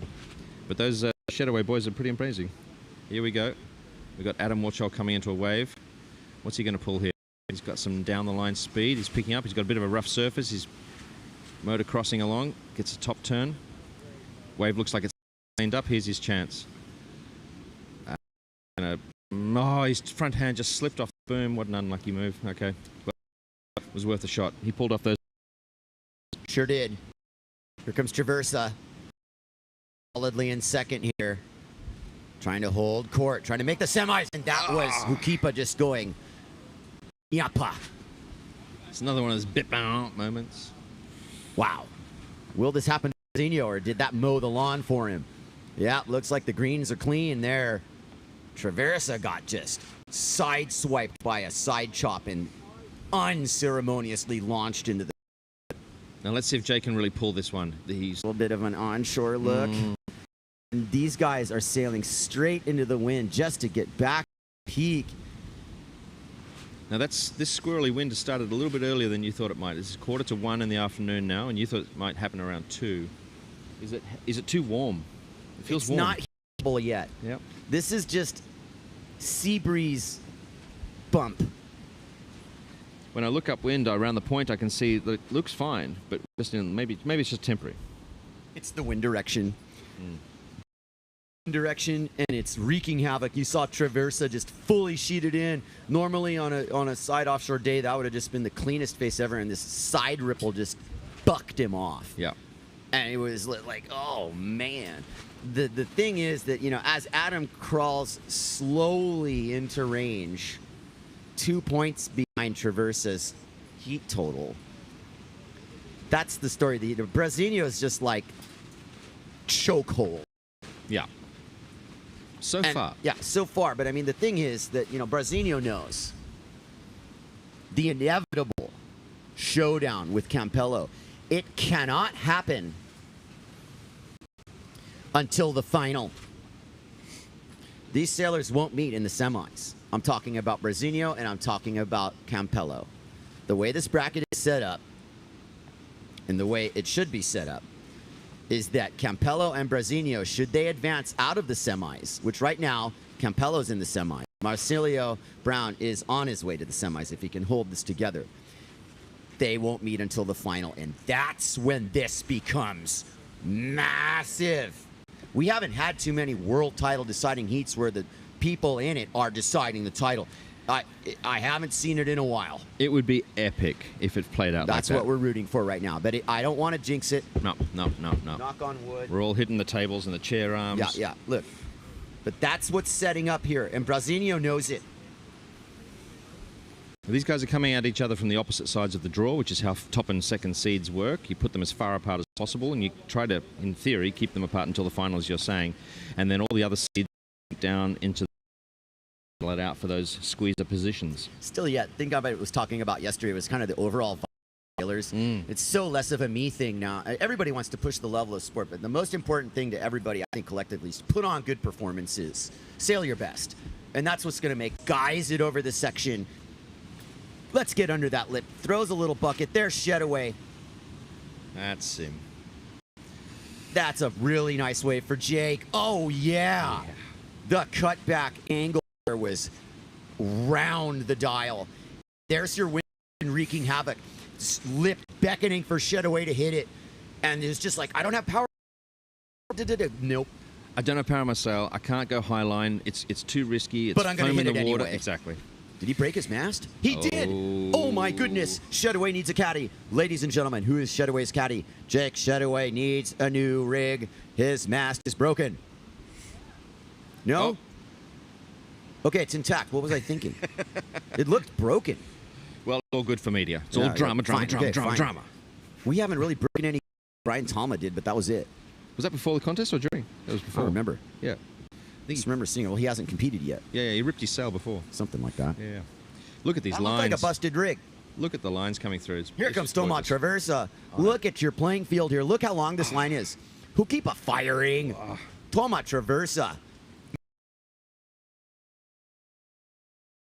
Are and Adam Warcall on a nice clean wave. Some of these other waves have cleaned up the waves that will break later. As you see, Warcall taking advantage, doing what he can. Will he catch Traversa? Almost, but not quite. There's Brasilio. Somehow hit. Channeling another wave ride. Didn't he just ride one? He's just one after the other. Occupying Hukipa. Wow, that was an exchange. That's strong. Thomas had the best of that for sure. That was a nice ride. Punching out those arrows. I mean, his quick bottom turns, the way he accelerates and punches out and gets that lip again when the wave looks like it's closing out, and he just gets so much extra distance down the line when these waves would otherwise shut you down. He's twice in that ride pulled it out of that, shut down and got himself into that next section just enough to then flick it up again. Here's the replay. Brasilio on that first wave. There's Shedaway on the one behind. And Traversa somewhere there too. Nice skied aerial over that section. You saw that quickly. Very effective use of the gear. The approaches are different, and I think everybody's interpretation of the waves they're riding may vary. You're here to score points, so it's not just about one hit. But this is the wave so far for me where he kind of shined that section in wisely. So look what OTB. He had the flow. The judges had their pens in the air. They were like, we are going to scribble something slightly less than it would have been. All right, let's see how these scores have updated. Let's see what's going on there. 7 left in this heat. Brasilio still in the lead. Versa's wave into the lead with a 6.9. Is Brasilio threatened by this? It is quite a difference between Jake Shedaway and Brasilio, but if anybody in this heat can steal it from Brasilio, it's Shedaway. Can Shadoway play spoiler now and catch Brazinho for second and hand Campello a platter to a world title? I don't think Brazinho is too worried about Traversa right now. No. It doesn't matter. I mean, he wants to make sure there's plenty of buffer. He wants, but it doesn't need to win. This You're isn't quite the right. final. Yep. We're taking the top 2 sailors in this heat. Shadoway could do some damage here. But Brazinho's on. Oh, this is such a nice wave. Total setup time. Ripple. Brazinho reads it perfectly. Big Marcilio Brown, our current reigning world champion. There it was. It was a combination of the bend and the wind direction. It's just a side onshore boggle there at the point. You want the upper ones. Here comes Traversa, though. ATT. Nice lip slide redirect on the taboo board. Yep, just hold it together down through this section in the mashed potatoes. Look how he has to be open clue. Yep. That's foamy water. It's hard to sail through and do much. You're just making sure you don't lose it. Jake on the inside getting himself out of trouble. Up he goes. Enough to water start and get himself out of there. Adjusting his harness lines. Got a little bit rattled around in there.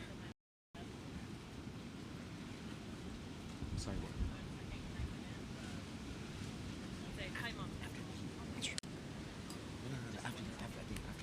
Okay.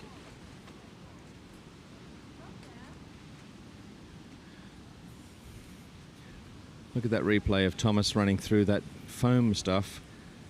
It's very hard to catch a clean rail with good fin through that stuff. So he did well to get that.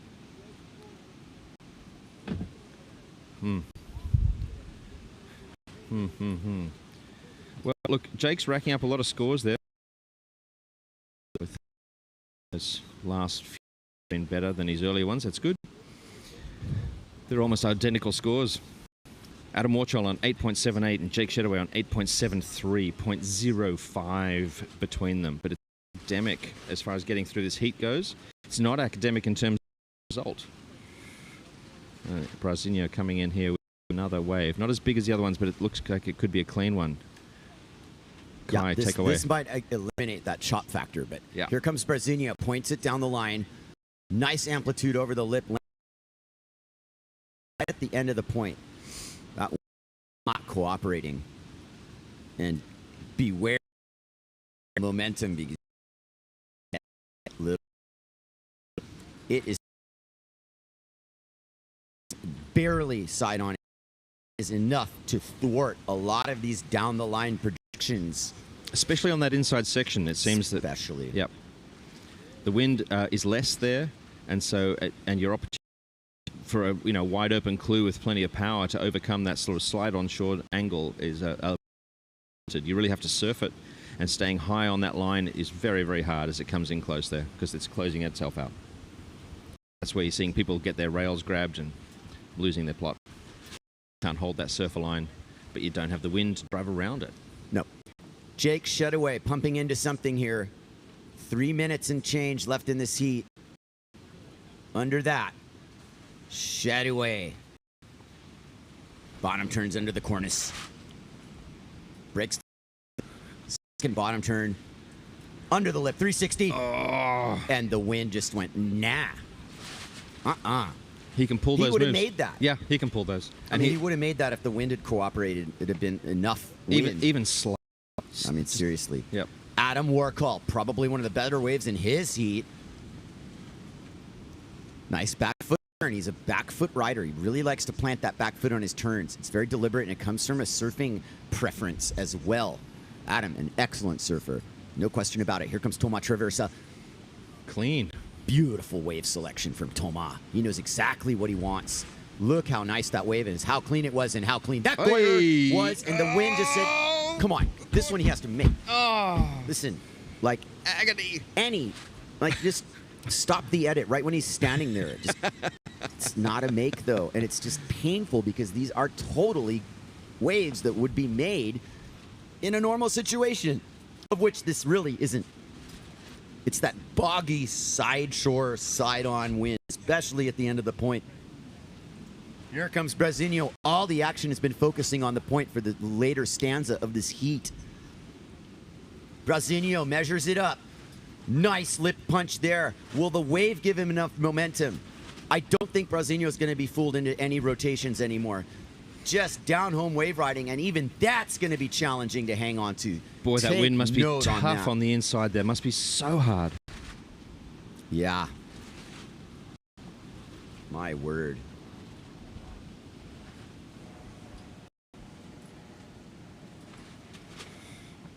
Thomas on the replay here. You're watching him come down this beautiful clean face. He's coming into the rough surface there, and he just... freeze it.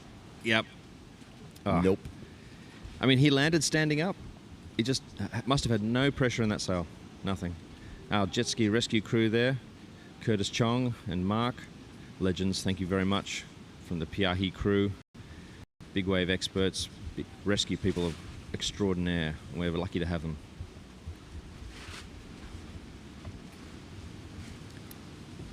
We're just getting the word in our ears that 20 seconds left in this heat. It doesn't look like we've got some imminent scoring opportunities coming, Kai. Everybody's in the channel. This heat's done. All right, well, we've got a couple other people coming up here. We will turn it over to Sam Bittner's going to come visit. She's the reason I'm even a commentator. Brought me in down here 10 years ago. Kai, you want to come commentate? All right. That's the end of that heat.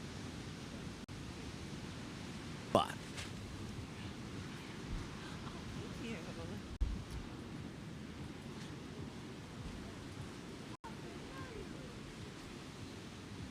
great to see you, Sam. Aloha. Thank you for everything you do for our tribe. You have been a massive asset to the sport of windsurfing. Oh, go on.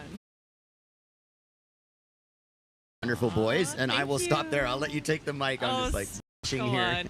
Well, you know the reason why I came over and I was like, hey, can I say hi Mom, hi Dad? That's why. It's my annual hi to my parents. Let's see. So yes, in the past years I've had 2 boys, Jackson and Travis. They're age 2 and 3. And I'm lucky enough that after I passed the to Simeon, he's hired me to help out with the Aloha Classic, and I'm just loving it.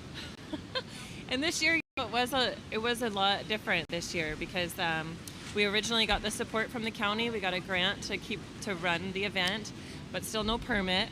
And then the fire happened, and I thought I just want everything to go back to the county. I don't want to take away from our island like any of the resources that should be going to Lahaina and Kula. And so I tried to cancel the event, and at the time, I just couldn't fathom. Can you imagine asking people, oh, you want to volunteer at a windsurf event? Oh, can I get a sponsorship for a windsurf event after we've just lost so much? I know. And so it was a challenging decision to make. I was definitely like, no way. But after talking with people from Lahaina, like Zane Schweitzer and his mom, and also, like Kai Lenny, and even the county, they said, please keep it going. So it was a challenging event to get going from the beginning, but I feel like now that we're here, everyone's energy. Like the local people are just so excited to celebrate and be proud of where they're from, that it's such an amazing windsurfing community. And I have so many volunteers. Everybody's ready to help lift a hand now more than ever. Kind of shifts the perspective when you go through something like that. I mean, it's part of the healing process, Sam, to coin a phrase. And I feel that gesture that the County of Maui made, that they really see the event move forward, it reflects positively on the beneficial impacts that it's made in the past. We wouldn't be here if we didn't have that track record in the past of what's happened. And that's such an important part of it because, we are grieving, what happened. But the important thing is to move on and to heal and to build, and that's part of this process, I think. Exactly. It's really painful still. Man, what happened is just, there's no words for it, is there? And it's hard to move on sometimes, but we are a very strong community, and the windsurfers of the world are. Like I said, bam. Thank you. Samantha Bittner Wilson. Where would we be without her? Oh, stop. You'd be running the world. I promise you, an integral part of this. And now joining me, after finding some parking, It's a little busy. and to help us with the women's division here is Amanda Beenan. Oh, you get video too. Oh, Yes, no. we do. Oh no. Welcome back to the part of our win as well.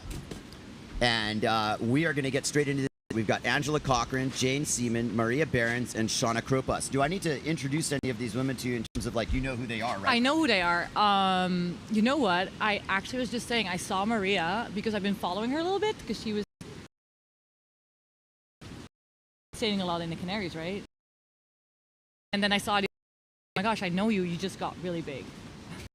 An actual person now, like big Right. person. She's a big girl. Big girl. And she had a big girl day yesterday I heard. to take really put her foot down in a pretty big situation. I'm not sure if they're, world title picture being what it may be, but she definitely did really well in Zilt. We have a situation with the title race as Jane Seaman crisscrosses on the inside with Maria on the outside of that. But we've got Sarah Kita. Nice hit, Jane.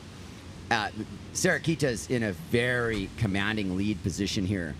There's the end of, that's Kropa. Yes, so we got a lot of duotone rigs. No, I'm gonna Duotone have being to, this pay new attention. brand here, and Angela Cochran rounding it out. Your take on the conditions, Amanda? Ooh, tricky today, yeah? Like, I'm happy we have any conditions. I was looking at the forecast. I was really worried. It looked quite light. But you know what? I think it's playing out quite well, yeah? There's some nice sets coming through. There's just enough wind to get on. And when you're on, it looks like everybody's powered up and able to, like, do some good turns and get a couple, like, nice aerials in I saw before the heat before. So I think we're lucky. I'd say we're lucky. I totally agree. I also think it's just a testimony to how effective, not just the men, not just the women, but the equipment has become, enabling these performances. It's like No, it's 8 light. to 12 knots No, at it's the light. most right It's now. really light. We were at. It's also a little bit to the side on level.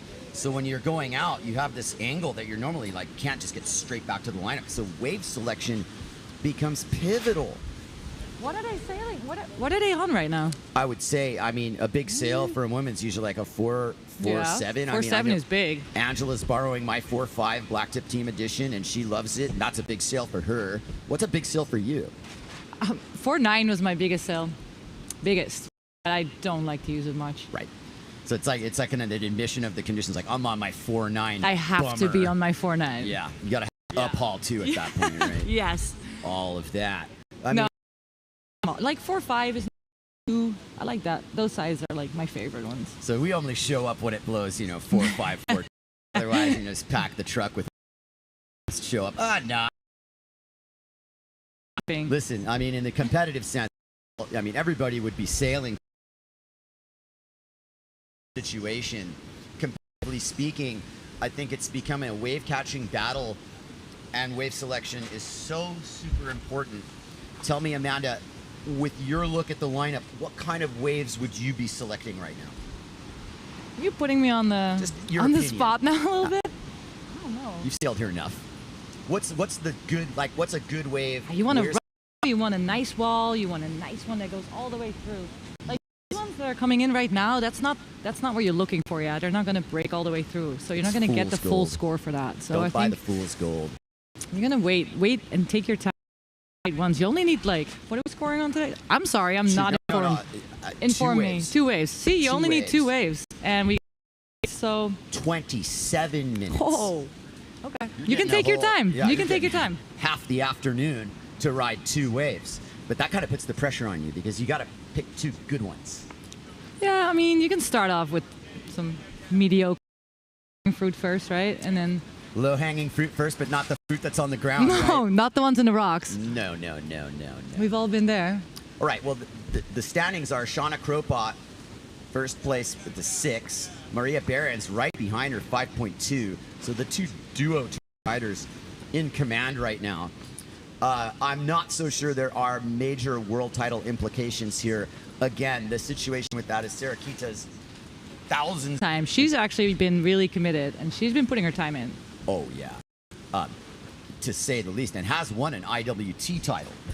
And this is kind of the unification process of, oh, well, we kind of had these like 2 titles. I don't think anybody, said one way or the other, you're not world champion or whatever. But now, with the unified tour, really, we are defining this as a singular world championship, which has really brought this together because there were 2 different tribes going, the IWT tribe and the PWA tribe. You were in your competitive, if you're like hitting the whitewater like 5 times and you like claim it and go to the shore break. Sometimes you just do it. No, you just do it to kind of try and get that. I mean, I'm not saying I like it, but it's part of it. That's exactly Maria is going to be stoked though. Yeah. Sailing her way into the finals. She's in the final. Shauna did good. 2 minutes away from our second semi, Maria Andres from España. Yeah. Nina Erpenstein from Denmark? Germany. Whoa, Germany. Sorry. Yeah. Sarakita Ofringa from Aruba. Coco Fuvo, Guadeloupe. That's an international I field. just met her also. I didn't know her before. Yeah, I mean, Amanda, there's some new blood in the women's group. I know. Let me tell you, obviously, as a dude, I'm noticing, it's fantastic to see. This is kind of like a PWA kind of crew we got going here. Good observation. I mean, starting with Coco Fuvo, who showed up. I don't believe she was in Japan. No, she wasn't. But she sure was in Fiji, podiumed in Fiji. Sick. And I'm not sure what the rest of her year, I don't hear like world title contention being mentioned with Coco, who's totally capable of it because she's putting on a good show on both tacks. And maybe this unified tour offers this opportunity for someone like her. She's building her case right now for future contention, no doubt about it. How old is she? Oh, sorry, put you on the spot there. No, she's quite I'm young, gonna guess no? either in her early 20s. I think she's crossed the 20-year-old barrier. Nice. An interesting character, hailing from Guadeloupe, part of that crew along with Lisa Warmeister and Titoon and Camille. They've got some good sailing down there. Oh, yes, I've seen. Have you seen the video series from Titoon? It's great. Sick. I'm sure they're not showing everything. There's got. I'm sure they're not, but it looks good for what I've seen. Little secrets under the table there, you never know. Nothing we're going to talk about on a live cast, right? But no, they get firing conditions. There's one spot that looks like just an aerial wave where they're just scoring. Heat's on. All right, let's go. And this is... You fill me in who this is. That's Francisco Goya coming in. Did he enter the women's division? Anyway. You're going to get in trouble. It's not going to be a score. That is Coraline Coco Fuvo. Representing Look France. at her, like just coming in hot. Coco's coming in hot. She's upwind. She's so far upwind. Ooh, what do you think about that? Play? Look how far upwind she is. She's really far upwind. But it's still within scoring distance. Amanda, take it away. Man, nice bottom turn. Here we go. She lost a little bit there. Ooh, I thought it was a good start, but also the wave didn't really form there. I think it's a little too far upwind.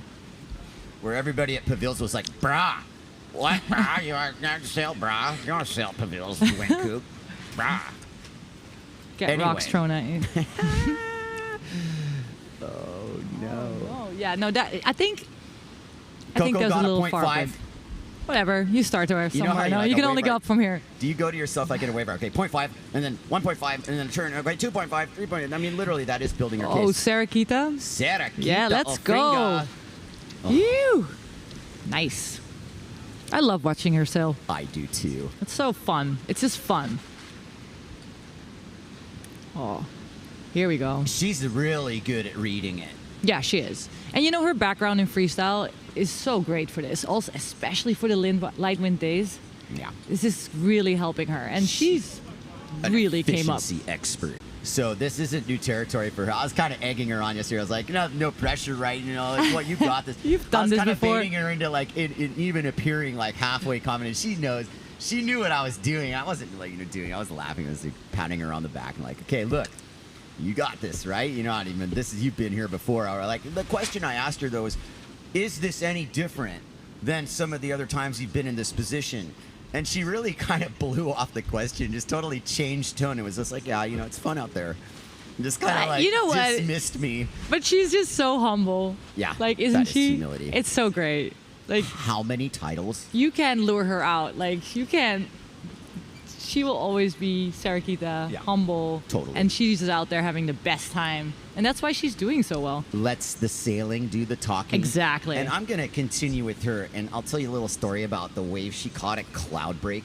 She caught like a 10-foot set, Amanda, and lined it up. Get out. Yeah. And like the thing about Cloudbreak is that it might be like mast high, but then it's also like mast wide. Wide, yeah. Lip coming down. And she's like staring through the channel in this bottom moment of her career, if you ask me, that just this pivotal moment, this freeze frame thing, where she's, if it ever comes to fruition, more knocking on wood, please. Something I want to observe here, Amanda, is that Sarakita and Maria are ranked first and second in the World Tour rankings. And they're also in first and second in this heat. Oh, this is going to be a tight one. And this is kind of like, you know, maybe the luck of the draw, if you will. But with seeding being what it is, and this is not the case in the men's, is that we have Brasinho and Campello on opposite sides of the draw. What this provides, Maria, is an opportunity to knock Ofringa out with a little help from Fuveau and Erpenstein. But I don't think Sarakita's having any of that. No, she's going to give it her all today. Oh, man. Because she's competitive. And Maria's as well. Everybody in this heat. I mean... Everybody in this heat is competitive. This is a tough heat. This is a really Not that the previous one wasn't tough. No, but this this is one a tough heat. Super, super gnarly. This is a gnarly heat. And the whole thing about, you know, my question about Hukipa title versus world title, this is one of those world title heats. Yes. The one before was more of a Hukipa title heat. No, but these girls they're here for one thing. So, if Maria takes it... It totally depends on Sarakita. And the fact that we're in a semi right now together, it might already be done and dusted in terms of the world title. That might have already gotten decided when, you know, it is between Andres and Ofringa. Now, Sarah Hauser was in third. Until we get into a double elimination, should we be given the opportunity to, that new possibility emerges. I'm kind of talking single elimination specific Looking here. at the conditions. But the point is that the fact that Ofringa is not only in first place in this heat, but in a semifinal already. Yeah. Maria could win this contest. And Sarakita could be like fifth and still win the world title. She's like that's what I wanted to know. Okay, points ahead. that's what I wanted to know. Based on that. Okay. But Maria is achieving a huge result no matter what. And here comes Coraline Coco Fuveau. Just made a sponsor change, Amanda, to... So stoked, but you know, it would be... Maria strikes me as somebody who'd be like over the moon with the equal Yes. fifth, you know, like just happy no matter what. And understanding the bigger picture too. It's like, I think it's... I was remarking about this earlier. Yeah, you know, we're kind of out of this like me phase of professional windsurfing. We're so individualized, like, oh, you know, I'm gonna do this. No, it's kind of like we value good performances and we want the sport to benefit from what that produces. Yeah. Is the level of the sport. And yes, it's not a team sport, Amanda. Fine. No, but we're all kind of a family. Thank we're you. all kind of a big team here. We're a and big- everybody wants the same for this sport. Like, because the sport is insane. Like, how exciting is it to watch windsurfing? The Ohana. And absolutely on display here. Oh, because Lena. all of these women have different approaches. Look at Lena Erpenstein with the low boom and kind of a more higher aspect rig. But look at that. That's a nice wave. And Could she that get wind around that? direction ain't giving her much to work with there. What a bummer. But it was still a good ride. Yeah. And Sarakita's already lining up the next one. Here we go. How's that looking? Ooh, that is looking good. Nice. Yeah. Little hack off the top. Ooh, raising past that section. An actual bottom turn in front of the section. That's a nice little addition there at the end. It's it is bumpy, yeah. dicey at the end bowl, and it's two things. It's a lot of water contour in the channel, and it's also the wind direction. Yeah. Here comes Maria Andres. Big All time right. to strike for Maria. Look at the termination, the body language, pure Nice. control. She's got a death grip on her boom. She's not going to let this opportunity slide by. It's one of Nice. the better waves of her heat. Getting it to send down the line. Go, Maria. Oh, what a bummer. that was probably a good That's decision. That's a bummer. but she was right to do that. She handled. Maria, can you see that smile from here? And I mean, maybe not somebody with the level of experience such as yourself, but like some up-and-coming newbie who sees her and like, that's inspiring. Yeah. Oh, absolutely. And motivating. Absolutely. And she's always out there. Here comes Lina. Coco Fuveau. Oh, she's Nice. got a good rail game too. I'm really impressed with all the newcomers this year. Look at that. Oh, nice. Did you hear the judges? Yeah. I mean, they're just like, what? That's an afterthought. That last turn, though. Oh yeah. Oh. Oh man. That's okay. Minor. That was Coco's got game. Yeah, she does. Yeah, I'm well impressed actually. And she's definitely put some separation with Andres, who I don't know if that score is dropped or not. But here's the replay of Coco Fuveau in the subtleties. Drop the sail. Nice. Get the angle. Lock the apparent wind in. This board change has absolutely benefited her. She's got another gear. Hey, she looks smooth out there. Yeah. And she looks like she gets some speed. She keeps it going. Looks really good. That last little hit makes you want to try a flick aboard, doesn't it? It does actually. Take note.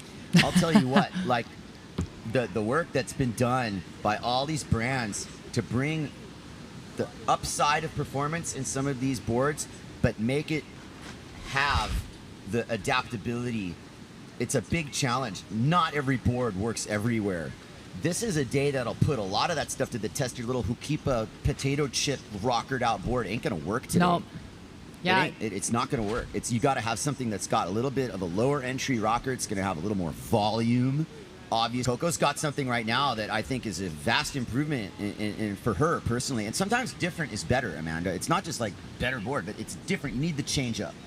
I agree. I mean, honestly, and it's good to try many different things as well.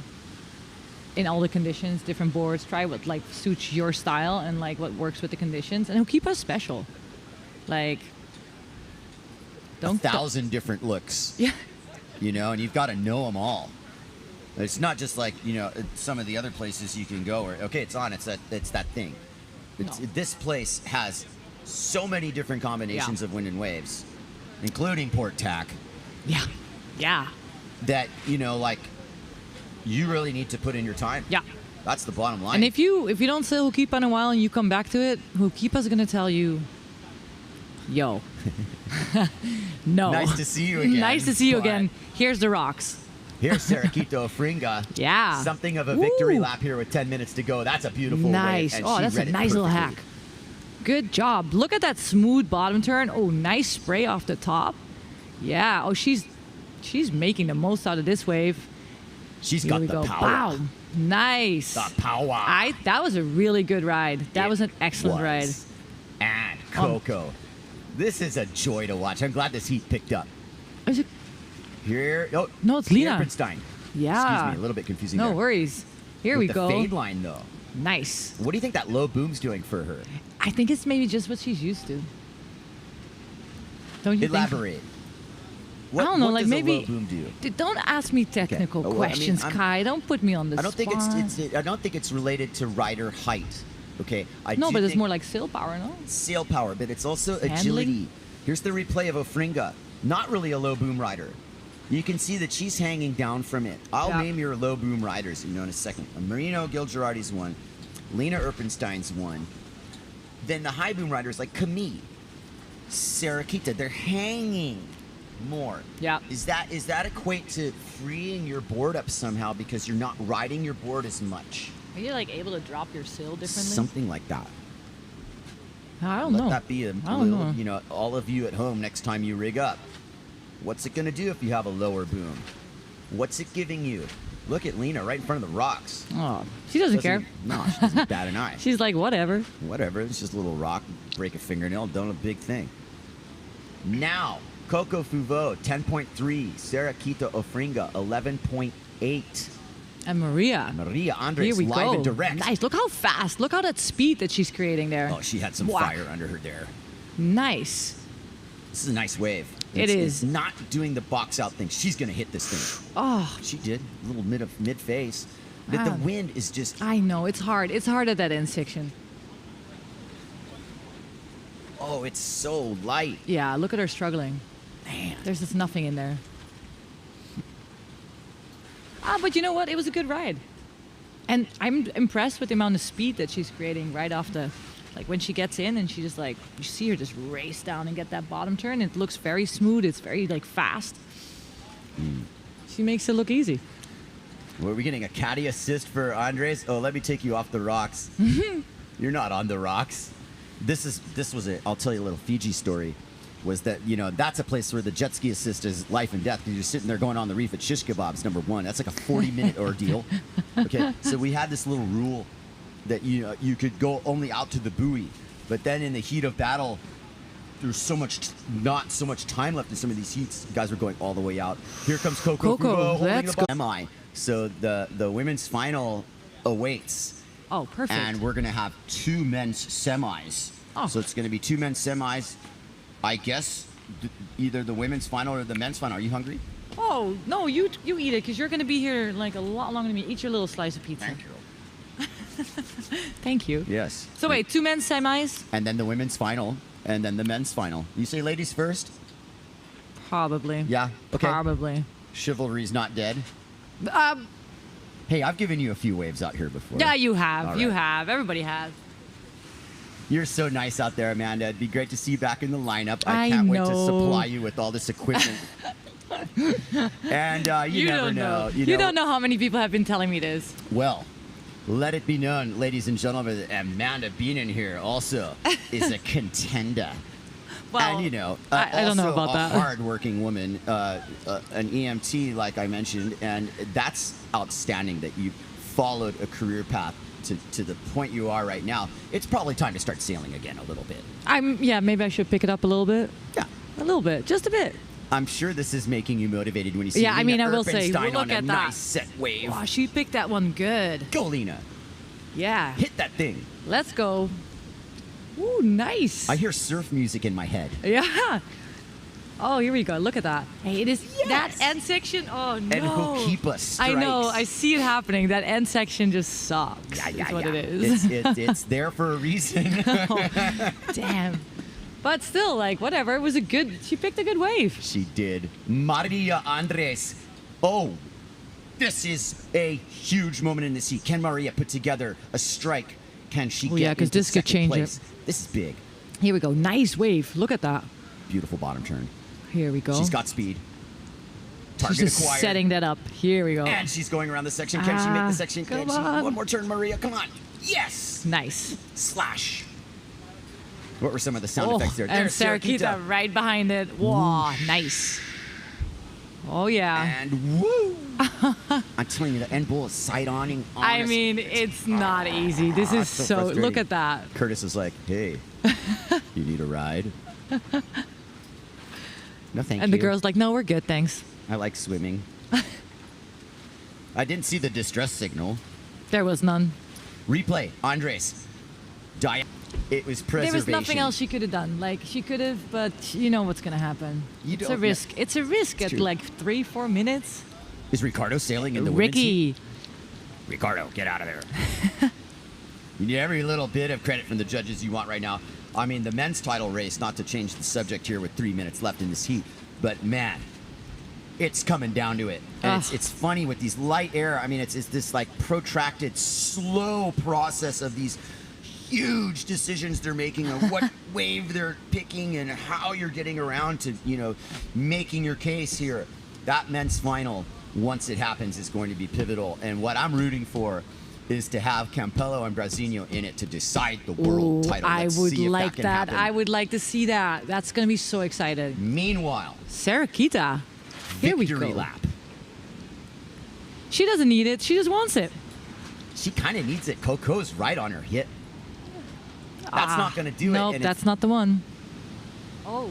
This is really, really light wind here. Everybody's struggling. With 2 minutes on the clock, this is a hard one. They're all 2 downwind. minutes on the ticker. Something like that anyway, we'll estimate.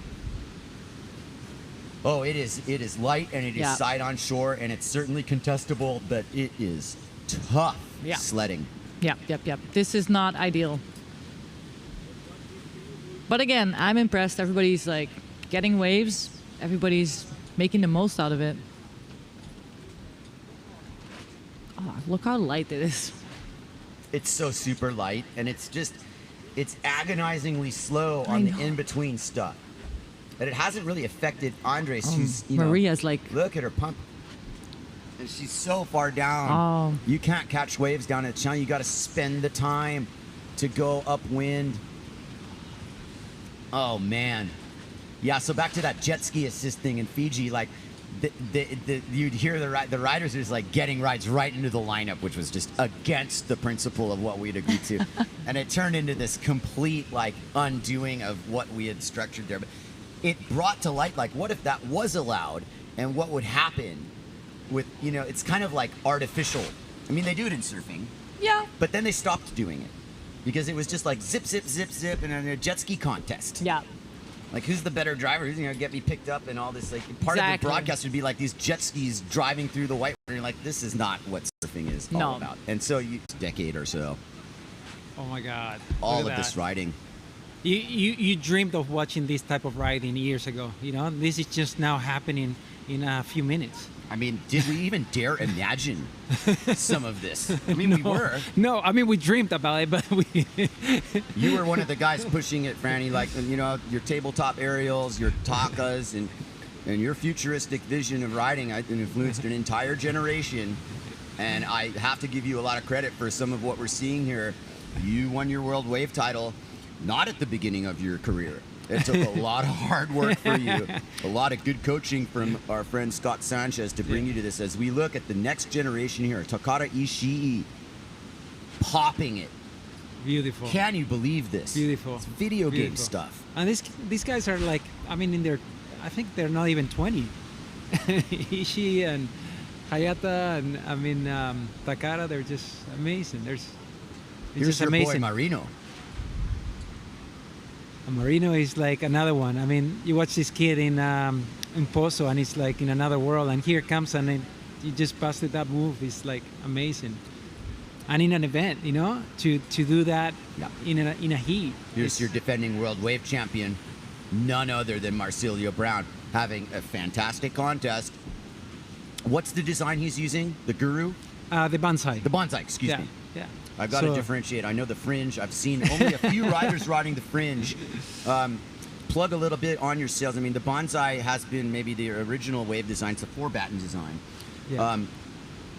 The Fringe, it seems to me to be this more looser free 3-batten design. But I see the most people are on that Guru. Yeah. Most of the riders are on the Bonsai, the World Cup sail, and the Guru. Like I like it a lot. Because it has that, you can just say, oh, we should go on the event, right? Yeah. Is it on? Yeah. I believe we are on. And Camille Jubon, Kai Lenny, Brent Rodinger, and Campello. Bernd just got like a nice wave. We are heat on. There comes Sarakita sailing in. That's not Ricardo. Classic. I mean, Rodinger... he's in some sort of flow state here. I think he's on this really cerebral level at this point where he's channeling every bit of energy that Hokipa's giving him into this symbiotic relationship of what he's giving and what he's producing. There is Kai coming out at the back. Yeah. Here comes Kai Lenny. Take it away, Fran. Oh. On the pink sail. The pink sail. There you go. So... that's Kai. He's on a 5.0. He was on a 5.3 on the earlier heat. He wanted to make sure that he gets. And Ricardo, he knows that it's gonna be all in. So if something breaks, I have to run out. I'm his caddy. I was just gonna explain that. Tense moments now as Lenny swims for his rig. But we're not gonna mince words. You've got your priorities here. Thank you for joining us, Francisco. Yeah. Kai Lenny's fine. Curtis Chonky there in the channel, making sure. Right in front of the rocks, but he's all good. This is great. I mean, the old days, the jet skis, they were not allowed to help you or touch you or anything, and you'll be there kind of like swimming for your life, and no kidding. And and now it's turning around. It's awesome. Camille Jubon at the heart of H. Poco. Super nice wave at the point. Let's see what his take on this is. Making the most of these very tough conditions in terms of the marginability and the wind angle, and that was a masterclass display of how to maximize your apparent wind. I assure you, as one of the most efficient sailors in this event, that was a display to be reckoned with. Camille Jubin tearing into this semifinal with a huge effort there. Yeah, that was great. As you can see, if we get a replay on that wave, he didn't even go down to the bottom of the wave because the wind is so light. He kept his lines high and fast, and yeah, maximizing, like Kai, you were saying. Man, I mean, the apparent wind, it's not much right now. Yeah. You're looking at a side-on situation. How's Kai? Okay, he's in one piece. Yeah. Do you think he should be on his 5-3? No. Okay. These are long enough heats, and they just count in 2 waves. And all right. I think it's make sure that you're on the gear that you feel the best on. All right. World number 1, current Ricardo Campello, starts this off, gets under the lip, he's going. Oh, What? la, la, la, la, la. Wow. Plenty of time. Plenty of time. But that was unglued. I Yeah. think he kind of forced that, Francisco. Yeah, I mean, he has a lot on the line. Yes. And that's not how these guys normally ride. They're just on their hearts and on their, so. But there's plenty of time. I mean, Duncan done a great job putting longer heats, and his gear is intact. And that's important. And this is actually probably the best it could happen to him, because now he's gonna go, all right, let's just give it all. It's a little wake-up call. Yeah. Slight wake-up call. I mean, and the other thing, though, not lost on me is that right off the bat, he went for something pretty big. Yeah. I just feel that this wind direction, and especially in front of the point there, that angle is off in terms of those rotations, especially the recovery and the make part of it. Yeah. You watched Kai even get hung up on that cutback, leaning back where you normally just get saved by the offshore wind. And not in this case. There were barely water starting right now, Francisco. I know. Yeah. Yeah, inside you gotta be, in the old days, I keep bringing the old days. Please. It was funny. We'll be in the work up here, and the guys will come in inside. Yeah. Like, I'm last place in the heat, and there's 2 minutes left. Just standing in place. And they will be canceling heats, and you'll be like, what? And then there's a guy, Mark Angulo will be out there doing like mutants. And then they're like, oh no, they're canceling this heat, not enough wind, and just like, and that's when the whole change went down, and just hey, if somebody's making it look good, you should be out there. And it's not about how light is the wind, it's how is your board, and your sail. The short harness lines are kind of a myth, where we used to be like this, and like the sail leans back. Now you want the rig up. That's what's pushing you forward. That makes a so lot of sense. like the kids, I think Ricardo, and when they came in on tour, and they were like, okay, who can have it longer and longer? Right, there was like 34s going out there. All of a sudden, guys are walking around with longer arms. Yeah, and they're crouching. They're like riding like fully curved. And it's cool because they explore the limits, and then they came back, and now Brausinho is one of the few, and Ricardo, I think that they still ride like 34s, but most of the guys are on 32, 30s, But yeah, you don't see much shorter than probably 30. Anyway, you saw the scenery there with the gallery, and I'm like kind of like reminded of the the good old days. This is so classic. There's Steve Villager with Yester. Amazing. They came over from Oahu, and I mean, like, this has been a gathering of the tribe, Francisco, Rob Funk right there. And I mean, the beauty of this is that, the spectacle of a Hokipa contest, this really reminds me of how it should be and how it was. It's a community that comes down here to watch this contest. And granted, it's not, cranking windy, but I mean, it's a beautiful sunny day here. The waves are good, and there's definitely some contestable conditions going on here. It's taking a little bit of effort from the riders to make it work. That was a situation where you thought in a normal day somebody would have caught that. It's a tooth and nail wave catching battle. And I really feel like everybody watching at home, and especially here watching at the beach, has absorbed the fact that wave selection now is everything. Everything. Yeah. And luck. Sure. But as I like to say, you have to put yourself in the position to be able to get lucky. Yeah. So there was Roedinger pumping for what ended up being a wave that broke kind of fat in the channel. And, you know, these 27-minute heats, Francisco. Beautiful. It's a good move. Beautiful. Amazing. Right. Because that's what we want. We want a contest that features the best sailing, and we want to encourage the guys to just go out and give it their best, and not thinking about 12 mini heats, Yeah, but the other thing is that it's not forcing people to decide on riding mediocre waves. Yes. The quality over the quantity. Yesterday was an interesting one because there was a lot of quantity, not as much quality. Now that it's changed into like some of these set waves, especially some of these less than big set waves that are rolling through and getting glassy. Yeah, look at Kai. I mean, that could have been a perfect, I guess, 5-pointer wave, but he's like, I'm not going to go for that. Right. I'm going to skip that one. Maybe it's going to be a head-high wave. I'm not going to go for it. I'm going to focus on the set. Exactly. A little bit more beach life here as just brings to light the beauty of Maui and just the feeling of this contest where everybody's here to watch the action, yes, but it's the show and the if you want to call it that, of what's being produced here.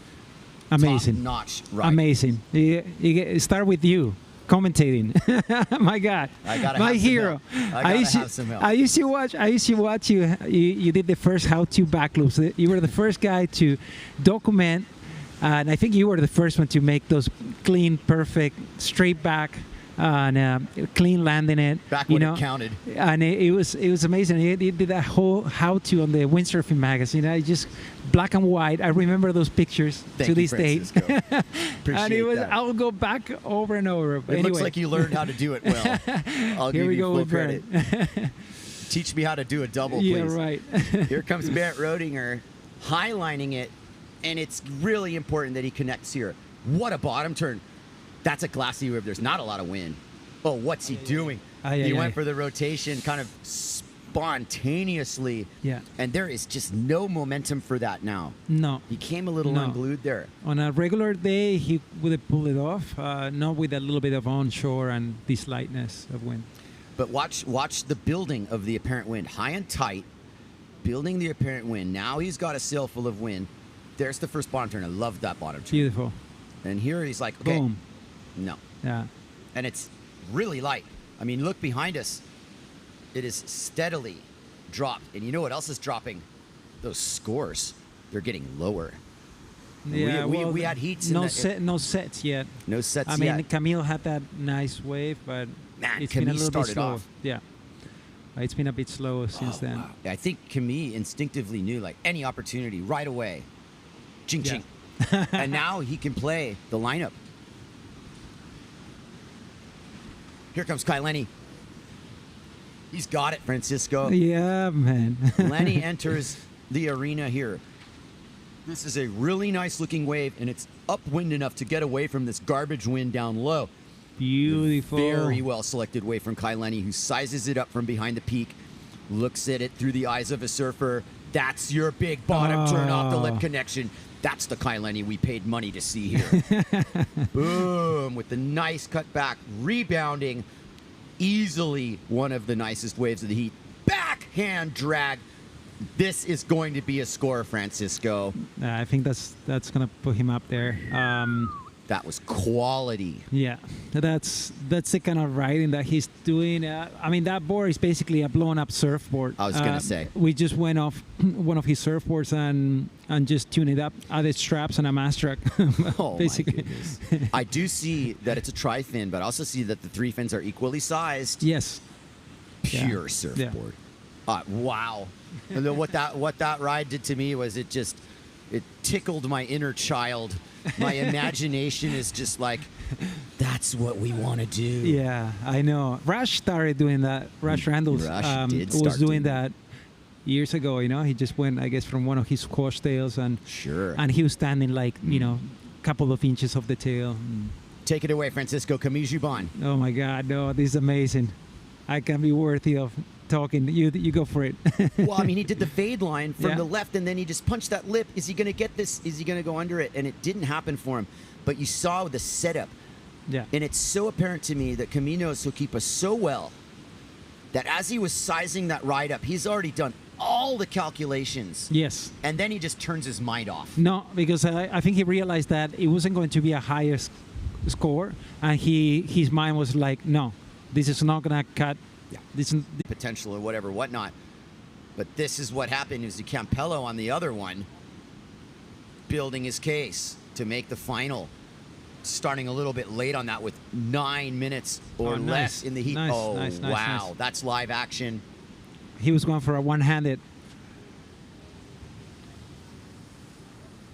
Plenty of time. Plenty of time. They know they need one solid wave. All Yes. of them. Exactly. And probably Ricardo needs an, yeah. Kai Lenny in second. But I mean, already we're looking at 13 points. So this is probably one of the highest scores of the day, right? I don't know. So 13, 11, 7. We were, Yeah. I think Antoine Martin was over 14 points. 14, yeah. Great. Second semi. Second semi. Thank you for joining us, Francisco. We're going to get another surprise guest for the second semi. I'm not telling you who. The legends are coming forward, though, let me tell you. Thank you for joining They us. want to be close to you, Kai. Let me tell you, I don't have a world title to my credit, but I am happily sharing the stage with you, Francisco. And we've done some good battles, too, over the years. But the thing about these heats and these moments in our careers, we're at that stage in our career. We sit back and we're like, yeah, man, it's good to be up here. I don't think between the two of us there's a measure of pressure about anything anymore, like ever. Oh. Obviously, the world was lifted off your shoulders when you won your title back in 2000, which was the best year I ever had on tour with 7th. And I mean, I remember the hard work you put in and how rewarding that. It just felt to watch you win that. And I mean, you were so deserving of it just because, you know, the level of sailing at the time, that moment of time in the sport as well, where things were getting pushed. We were going to the Trilogy, you know, Yeah, yeah. the Fiji event, Beautiful. Baja. Nice. It wasn't just Hokipa anymore. I know, beautiful. You were Yeah. a part of that. Yeah. And that was an important thing now that we're really at this. I mean, what's your opinion of this tour, Francisco? Japan, Fiji, Dream. Chile, Peru, Zilt, Maui. Dream tour. Dream tour. It's tour. amazing. It's amazing, and it's been through all the forging of the two tours, and it's just amazing because it's bringing the best of both together. Yes. So this is giving the riders a great opportunity to show who they are, not just at one spot but across the world, and we have a chance to promote wave riding really in the world tour. But it still ends at Hokipa, and that's where we are right now as Rodinger climbs the section. Easily one of the nicer rides of this heat. Look at the contour of his approach. One good turn deserves another. That was a great wave. Oh, man. And that was only the board. That was great. The sail had nothing to do with that ride. It was board placement. Yeah. Look at that. And Mid-face this turn. right here. This one. Straight back. This is really nice turn. Wow. He didn't even go down on that one and went straight back into it. That Perfect was timing. So nice. So nice. And I think the approach, with that hot sail designed by Jeff Henderson, that's a 3 batten. But I think the key thing, the one word I would use about that sail is light. Yes. Light in his hands, lightweight. Rodinger climbs into first place. 14.13. Camille Jubon right behind him, 13.13. Kai Lenny and Ricardo Campello.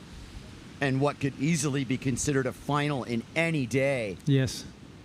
Looking up with not that much time left in the scope of things, considering how windy it really isn't. I know. Lenny surveying the arena. Can he bring Hokipa to his side? Can he make the final here? His quest to win an Aloha Classic title still ongoing.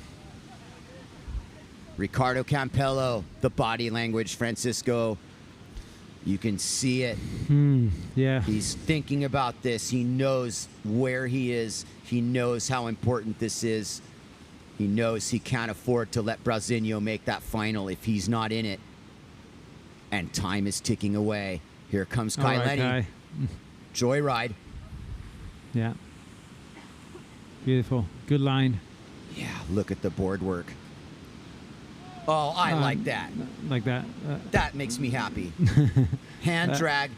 I don't care the score. Get back out there. I know, but he's not gonna cut it. I know you One do. turn. He's not gonna cut it. I mean, he's gonna need to get a solid wave. Make it look like surfing.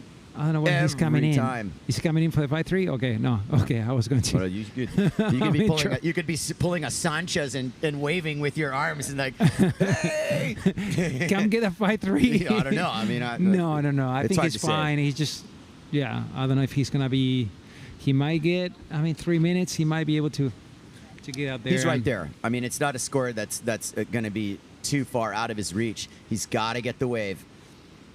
He's got to get back out there. And as if on cue, look, I'm telling you right now, Hokipa's going to offer a late rally here. Watch. Here's the replay. Look at the board work. Keeping the board rail alive. Oh. Yeah, beautiful. I want to do that. Beautiful. You're going to do that. Hope we get to go out and do a little sailing later. We'll see about that. Yeah, we got the Masters coming up. We do. We'll see if they run it.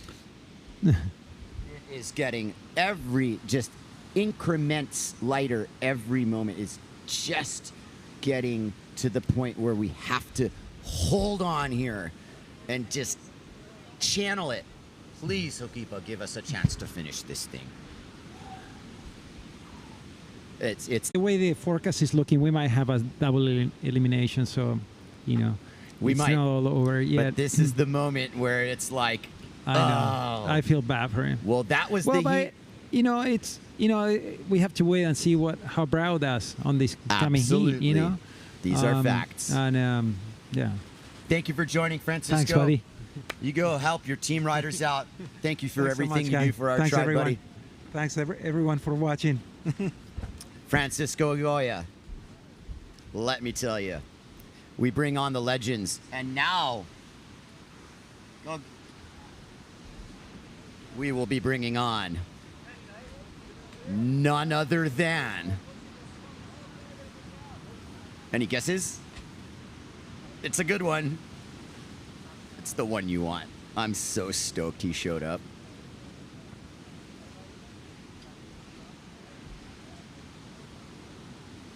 Lenny sails in. Oh, and Campello, by the narrowest of margins, is going to miss the final.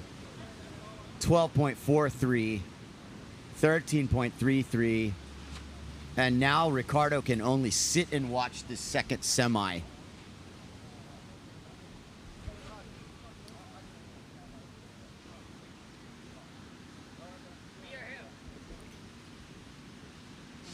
Joining us now. Hey.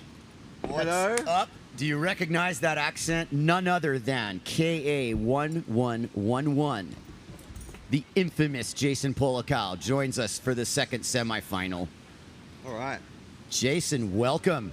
Thank you, Kai. You look like you're, in one piece.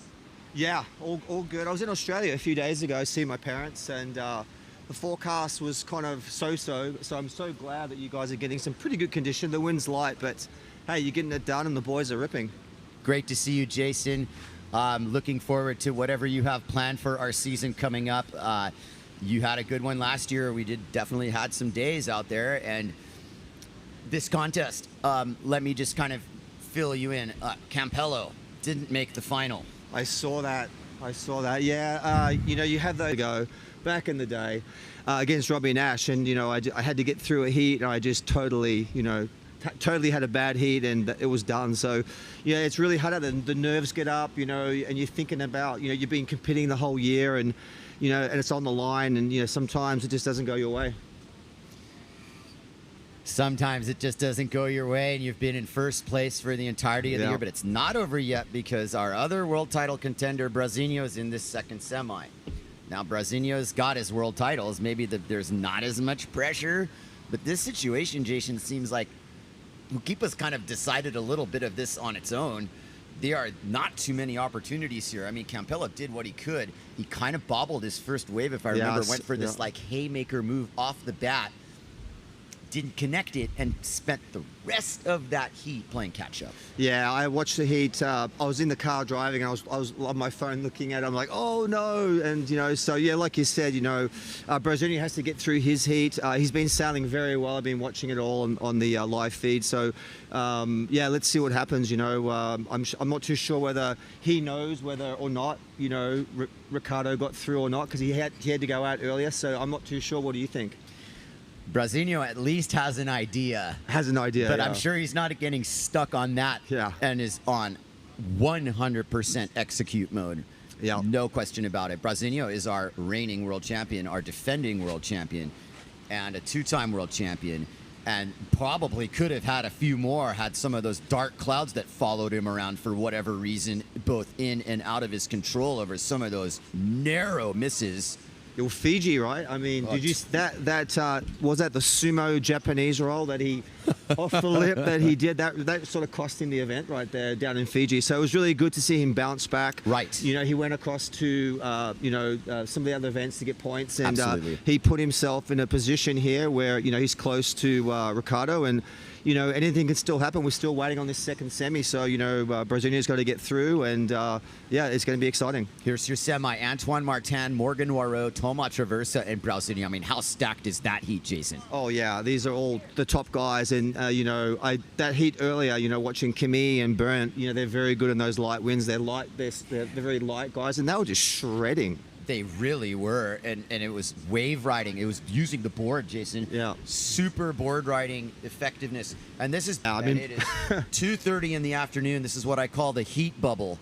Yeah, it's so light. I mean, back in the old days when we were competing, I mean, we would be postponed right all day long. So really would have been. Yeah, people would be like complaining, and there'd be all sorts of protests. But it's really good to see that, and I think it should be like if there's guys are ripping out there, then they should be. Yeah. We should be competing, and the equipment now though is exactly. It's so much easier now than it was. Remember the old days? We had these very narrow boards. Well, it was really all based on jumping, right? Yeah, we can't jump, we can't compete. Yeah. Here comes Antoine Martin.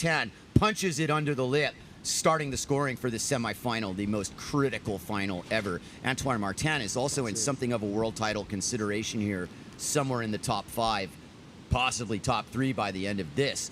But look at the body language at the end of the wave ride. Like, really? I can't barely even stand up, and a whitewater's pushing me, but he got 2 hits on the thing. Let that be the new standard.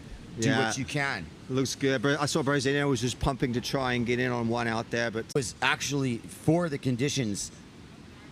Turn to off the lip with speed, considering how light this wind is and the onshore component. I mean, it's amazing. The skill level of these guys nowadays is really through the roof. Through the roof. As the camera goes through the roof. I like that. Was good timing. Man. Okay, Traversa sitting in 4th, 3.2. Morgan, 5.63. Right on Antoine Martin's heels.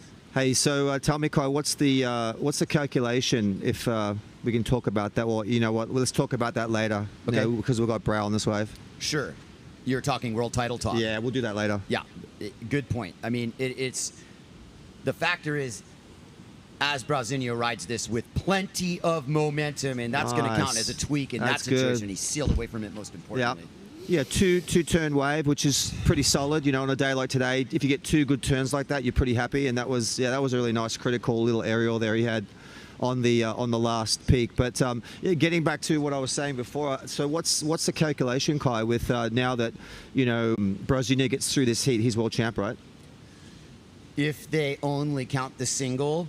Yes. I understand it to be that it's close enough on points that any sort of play like 1st and 3rd might be different than 1st and 2nd. Right. Anyway, here's Traversa on a nice wave. Oh, nice. Wraps that cut back around. That was super nice. That was good. Credit Thomas for making something out of a lesser offering and turning that position in something happened off camera. We did not see that, and I folks. don't see anybody standing up, so that was the groans of a major wipeout. Yeah, who was that on the inside getting clobbered right now? Antoine Martin. Oh, no. Something happened. I think he got caught inside on a set. That's what I think it was, because that was quite a good-sized set that came through. Yeah, but you know what? There's enough time. You know, what are they, 27-minute heats? So, you know, the boys have time to swim, get their rigs, get back out and get more waves, which is great. It's how it should be.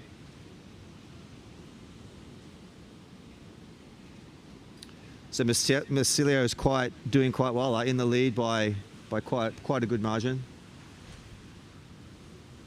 Antoine in second.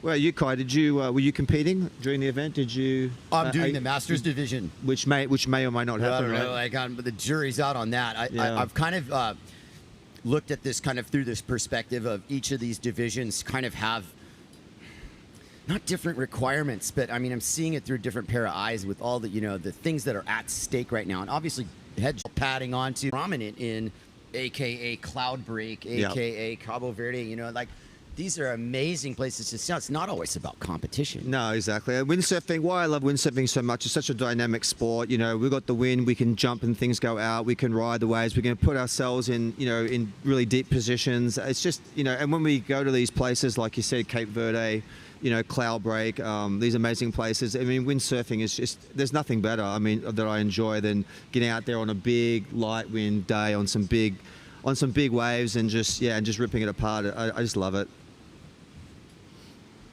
Me too. So on that note, hopefully Jaws this year, hopefully it's going to be a good winter. I'm gearing up to be here the whole winter and try and get some, waves up there. What about you, Kai? Are you going to be around? I'm watching both shores closely. Yeah, Cape Verde. You have no idea what I watched him do there. Yeah, he's sick. Front row seat to the clinic. Oh. And Tomas, like, that right there is like, just because he's in a contest. Yeah. We know. And then, I've done that so many times myself. What happens when you wait too long? Sometimes you're out there for like 10 minutes, 12 minutes, 13 minutes, and then you kind of, you lose your mojo a little bit, right? And then you get a wave and you can do that sort of thing, which is really frustrating.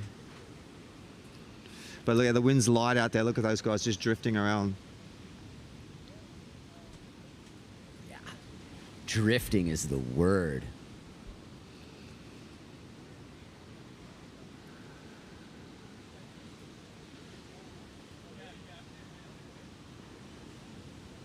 Oh.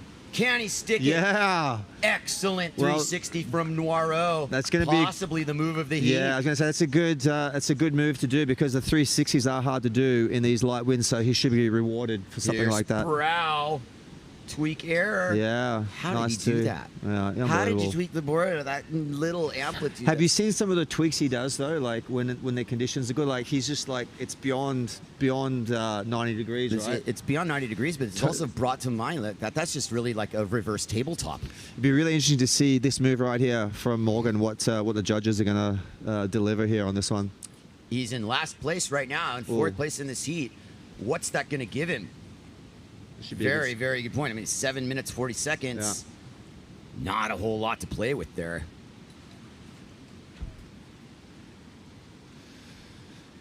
Brow.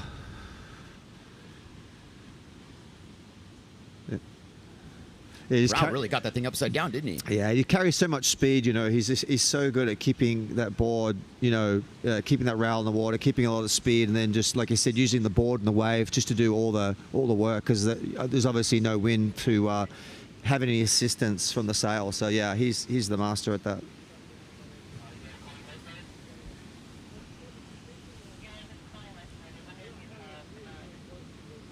Float and ride situation here at Hokipa. Marsilio Brown in first place, 12.43, holding his position. Morgan Noiro, second place. Oh, there you go. So that, yeah. So but look at second through fourth, Jason. Yeah, it's tight. 11.93, 12. Minor increments. Yeah. Oh, Yeah. It is a tight heat. Yeah. So what did Morgan get for that that 1,360? He had a 5. He must have gotten a high 6. A high 6, yeah. Yeah. So we got the final of the women after this. Women's final, men's final. We'll so say we've got an hour. What time is it right now? it is 2:51. Yeah, we're going to be right there, huh? Like, you know, Hukipa kind of shuts down around that time, huh? Particularly on a day like today. Hukipa's kind of shutting down right now. It's kind of shutting down right now. It's really like, it's kind of following the script of the forecast in reverse. Yeah. In that this was supposed to be the windiest part of the day if you looked at whatever that place is called. This could be a world champion heat right here, basically for Brasilio, you know? I totally agree with you, You know? and I think that Campello is well aware of it too. Oh, yeah. And, you know, credit to Ricardo for getting as far as he did. He knew he had his hands full. This is what we were hoping for. Would have been a final with Brasilio and Campello in it. Yeah, it would have been great because they have been sailing, you know, they're probably the two best guys that, you know, have been here during the winter sailing together. So, yeah, it would have been great to see. But, you know, as it turned out, that it wasn't the case.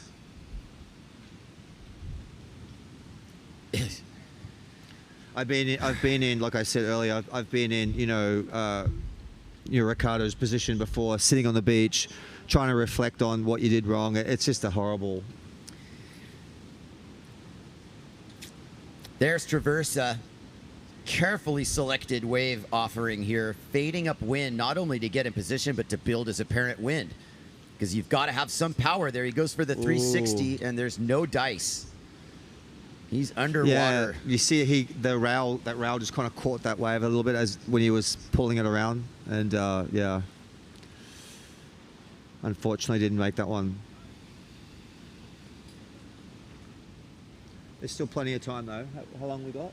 We got 4 minutes, 4 minutes and yeah. 26 seconds, and there's plenty of time. So there's enough time for him to get back out there. You know, he's in third place, needs one more good wave. So with this wind, it's barely enough. Yeah, time. it's barely enough. It is slow moving. Yep. Guys, if you're barely water starting, you know, you're slogging, and then you also have to deal with, you know, the channel and a little bit of the current. And then it just becomes this, I mean, this ends up like being luck. Yeah. Out of sense of like, but like I said to Francisco, you have to put yourself in position to be lucky. Exactly. Yeah, exactly. Yep. I'm gripped. I mean, this is just, I can't even blink. Antoine Martin chipping in. He's somewhere in the lower part of green trees. Sizing it up, but kicking out. It's not going to make it through the quality control. Brasilio, however, fading up wind. I can guarantee you he's riding. He's going to ride this. And he's got a nice approach to his bottom turn. He really grabbed wide there. Goiter here. No, there you go. Standard tweak. Yep. He's not done. I just don't think there's any incentive to rotate down low like that, Jason, when the wind is doing what it's doing. Yeah, you're not going to get around that rotation, are you? No. Yeah. Do you think Brau's going to try and get back out again? Yeah, he is. Yeah, all 3 minutes. I don't think he's going to do anything but go back out there and keep grinding. Here's like Traverse's last thing that happened yesterday too between Antoine Martin and Antoine. I forgot his last name of the New Caledonian Antoine. Right. And they faked each other out and they both kicked out. Oh no. Yeah. Oh my one God. of those double. Yeah. Like head fake. Hilarious. Oh, in second place, and it's like, listen, going in. There we go. And the heat is over, and that is going to be our final. Our final 2 sailors to make the men's final, Marsilio Brown and Antoine Martin. Does that count for Noiro? I'm being told yes. Will it be enough? We shall see. Noiro sailing through the rocks. I'm gonna go down the beach to see the boys. Thank you for joining, Jason. Always a pleasure to have you on board. Catch you soon. No worries. Awesome. It was great See to you out there listen to the big commentary. stuff. You're killing it. As always. Thank you, love Jason. listening to you. You're awesome. Thanks, guys. We'll see you later. Thank you, Jason Polakal. Right on. Legendary visits. And we are moving forward into the final. We'll take a little breather break here.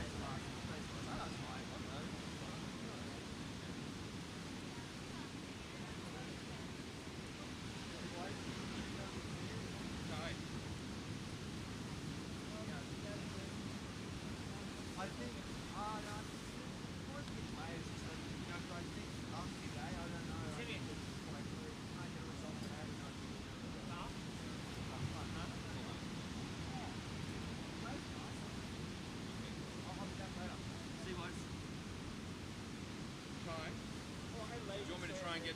Oh, sorry.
We are back, and this is the women's final.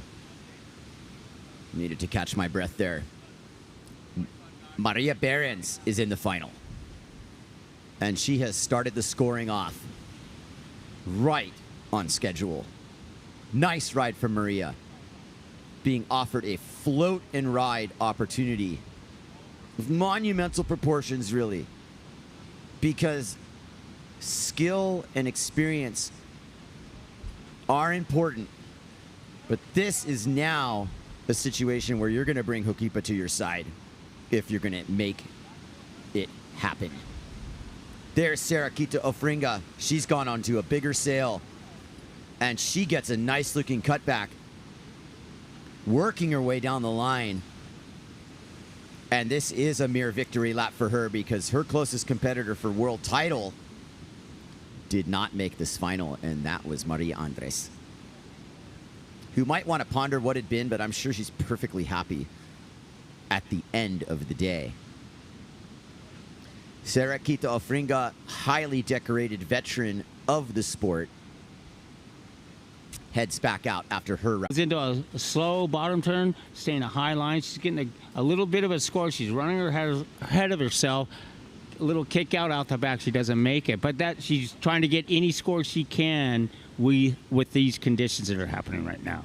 But thank you for welcoming me back, Kai. I appreciate it. A little bit of swimming in addition to the windsurfing here in this situation. I tell you, it is a tough affair here. I hope some of these women brought their uphauls. Man, Maria Behrens getting a dunking.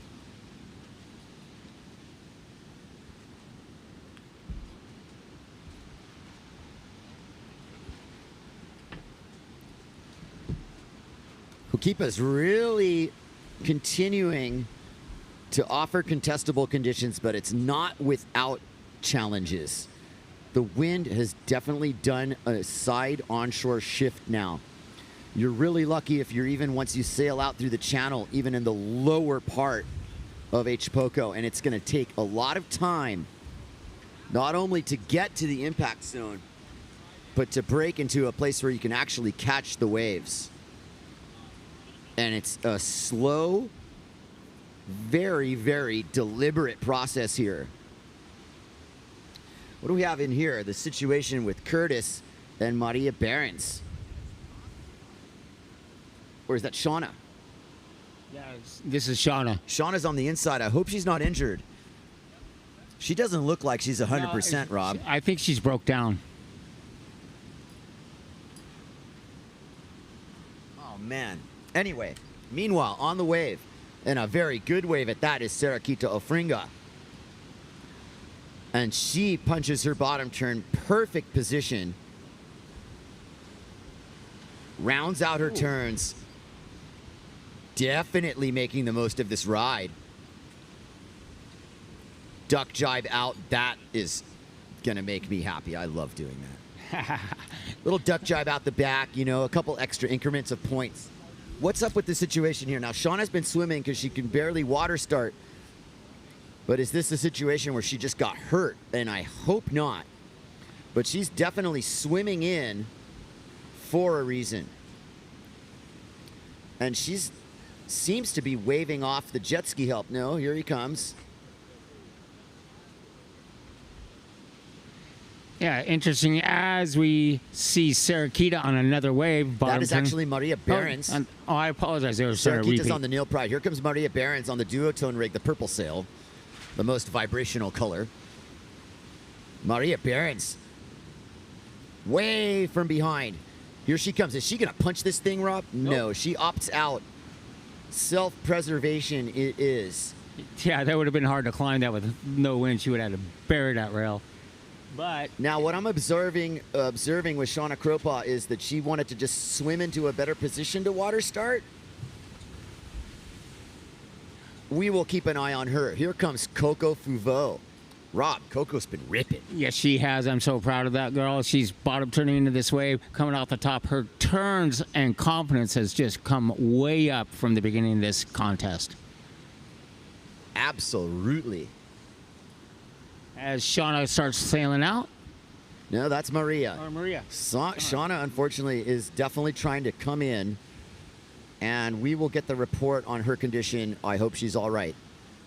Competition bringing absolutely everybody's top effort in a situation where it's really hard to give 100% in these conditions. It's a tooth and nail battle. Curious if she was injured, though, the lifeguard would have had her in. Well, that's what's weird about this situation. Yeah, we will follow that closely. Hope she's all right. She's trying to water start. She wants in. At any rate, you're looking at the lineup here. Women's Final 2023 Maui Strong Aloha Classic. We are live at Ho'okipa Beach Park, bringing it to you live across the globe. No matter what time zone you're in, stick with us here. We're going to finish the women's final and launch straight into the men's final, and God willing, we will get those results today. And the single eliminations will be done. The current forecast trend really does have to do with building side onshore wind, and if this is any indication, if it's more onshore tomorrow, we're going to have challenges. But let's focus on right now. I agree. Because we have it all right in front of us. It's just become 3 o'clock in the afternoon. We might have just made it past the heat bubble. I see a little bit more wind trying to creep into the picture, though not a whole lot of it. And thank you to our jet ski drivers, Curtis. I'm not sure who the other guy is, but you guys are doing an ace job. Thank you so much for our help. Here comes Coco trying to swim through the channel. And she's right in front of the worst part of the rocks. I would take the assist if I were her.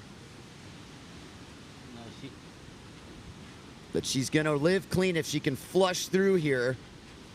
Just keep swimming, Coco, and you're out of there. Here comes Sarakita Ofringa, representing the Kingdom of Aruba. And you can just call her the Queen of Aruba. Big hit there. That's one of those things you do in the finals. I like contact, Rob. No, I do too. She was going for it in this finals for her, and that was that's what you do to be a champion. 100%. Man, the surf is actually starting to really pick up nicely. It's sad that we're not having the wind. It's just enough. Yeah. It's just enough. Maria Behrens finds herself out alone in the lineup. Coco Fouveau got flushed straight to the channel. She's closer to lanes than the point. Sarakita squeaks a water start, but not quite. So we're not even really water starting, Rob. No, we're not. We got about a little over 16 seconds left in this final round. 16 minutes. Yeah. And so we're going to push it out. All we need to do is see these competitors at least get 2 waves each before we do anything that might change the dynamics of this heat, whether they keep it or throw it out. Good point. There might be reasons. I think, you look at Kropa sailing in. I don't think that had to do with the conditions. But what head judge Duncan Coombe needs to see is he needs to see scorecards full. Coco Fuveau has a couple scores. Maria Behrens has a couple scores. Sarah Kita has a couple scores.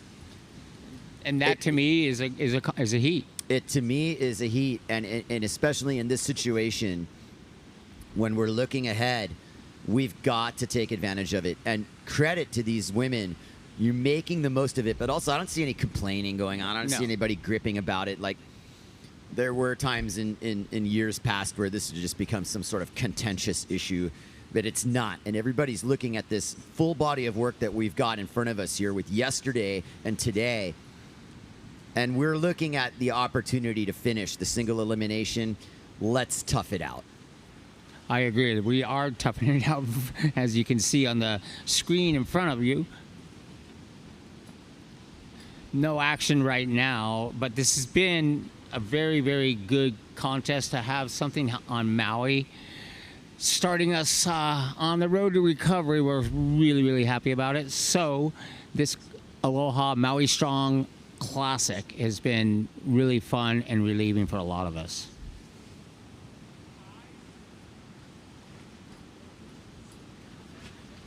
Little long lull in the action here, but as we see Maria heading upwind, patiently waiting, a little over 14 minutes left in this heat. And she's going to try and pump for this outside set. As you can see, she's pumping her sail right there. And she's going to get into it. This is going to be a nice little wave for her. She's going to fade upwind. Go ahead, Kai. Okay, I'll go on.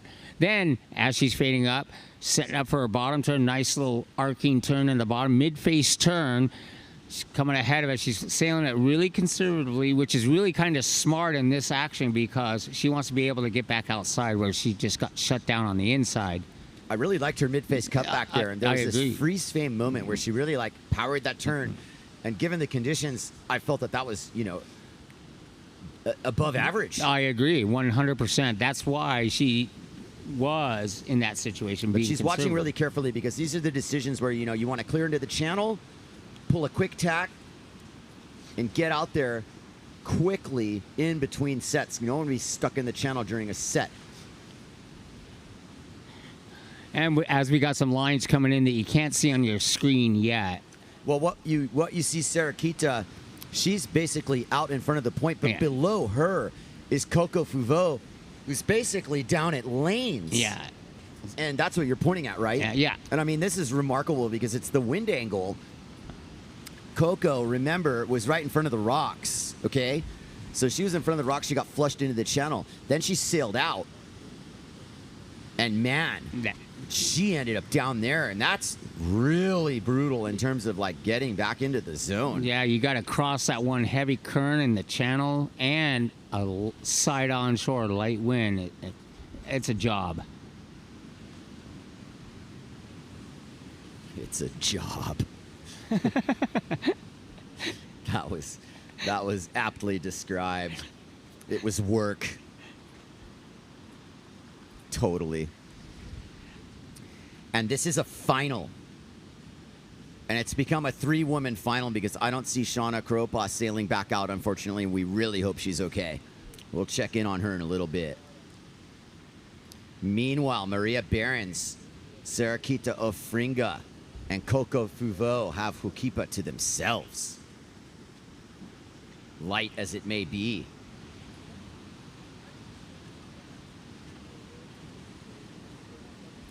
So Sarah's got this wave that, if I'm correct, she should be just moving it up to you're right on the screen just to get back into the contention of the actual field of play. But no, I'm wrong. She's going to take off on this wave. Bottom turns crisply into this wave off the top.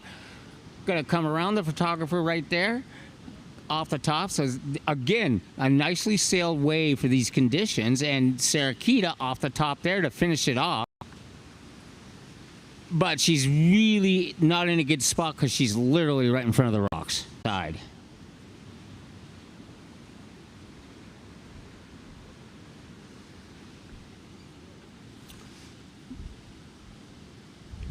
Water patrol in there, making sure everyone's safe.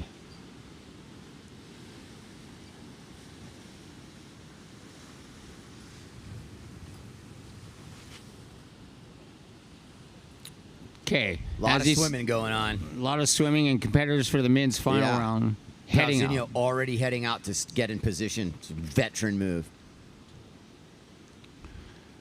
You got any scoring on the women yet there, Kai? You got any scoring on the women yet there, Kai? No, we're not scoring him. Okay. I don't have a girl name for Bazinho. We won't go there. 7 minutes and change left in this women's final. We don't really have our standings in the scoring. I'd be very curious at this point what they're going to give Coco Fuveau for that ride versus Maria Barron's ride versus Sarah Kita, who's probably in the lead. I can only speculate. I do not have the scores in front of me. Rob, perhaps you could check your phone or put it on live heats. I don't have good reception. I don't have the reception either, and for some reason, but I'll do my best. I'll look here, and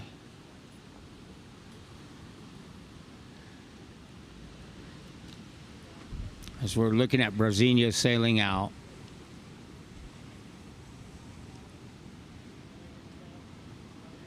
there's Maria sailing out. They're all setting up to get in position.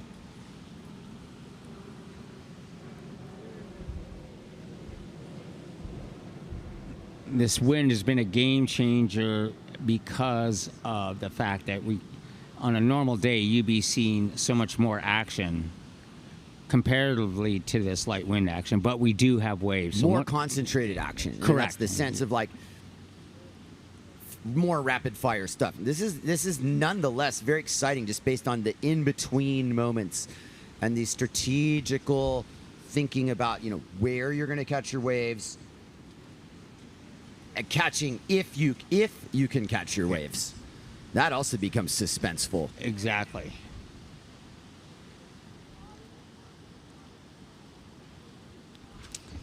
I mean, even Sarah heli-tacking right there, it was like there was no wind. It was effortless. Basically didn't even need to flip the sail. It just went around.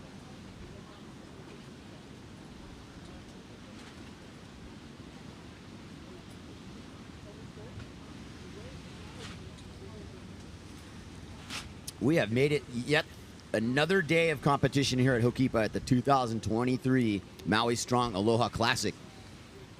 Trucking through here, women's final, men's final, and then we will decide where we're going with this.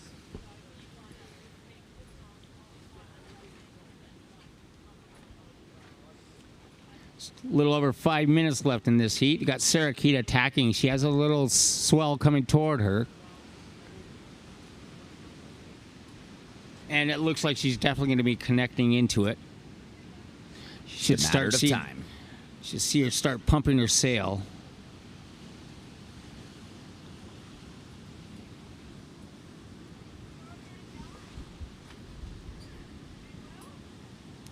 There's Sarah. She's pumping her sail on the outside. You see that sail wiggling around. She's onto a nice wave.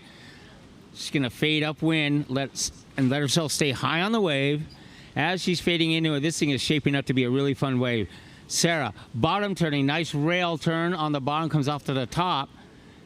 Little bumpy section right there, but she's going to make it through. She's really getting a good wave out of this. Sarah coming in, coming around the shoulder. She's going to come up to the top. This is going to be a nice scoring wave for Sarah, and especially in these light wind conditions. She is a surfer right there as the wave passes underneath her. That was a good, well-ridden wave. Good job, Sarah Kita Ofringa.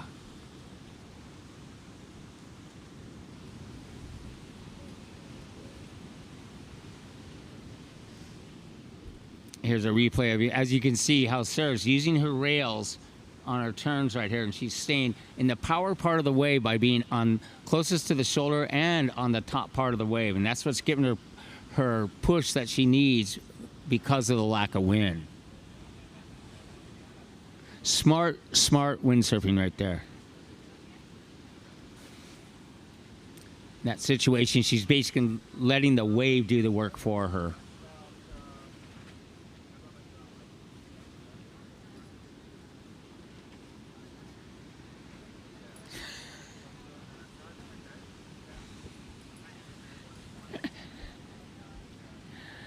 Okay, we're having a little problem up here in the... We're having fun.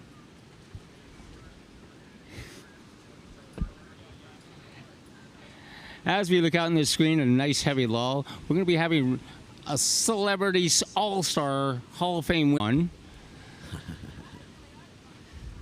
And if anyone doesn't know that, then you got to switch channels. We're getting them all up here today. Yeah, you are. You're on candid camera, Robbie.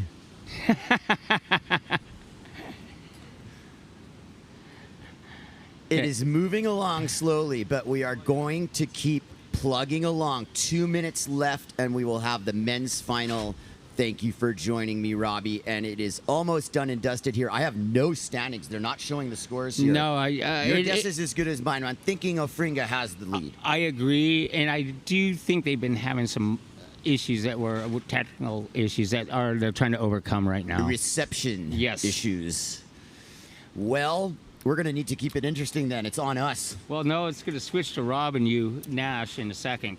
So, actually, 2 minutes. We have 2 minutes left. We got a little more time. Yes. I mean, the body of work here for the year, I mean, to talk about Sarah Quito Ofringa, I was mentioning when Amanda was next to me about that wave, cloud break, getting through on that whole first part of the tour to bring it to this moment, and she's got such a commanding lead.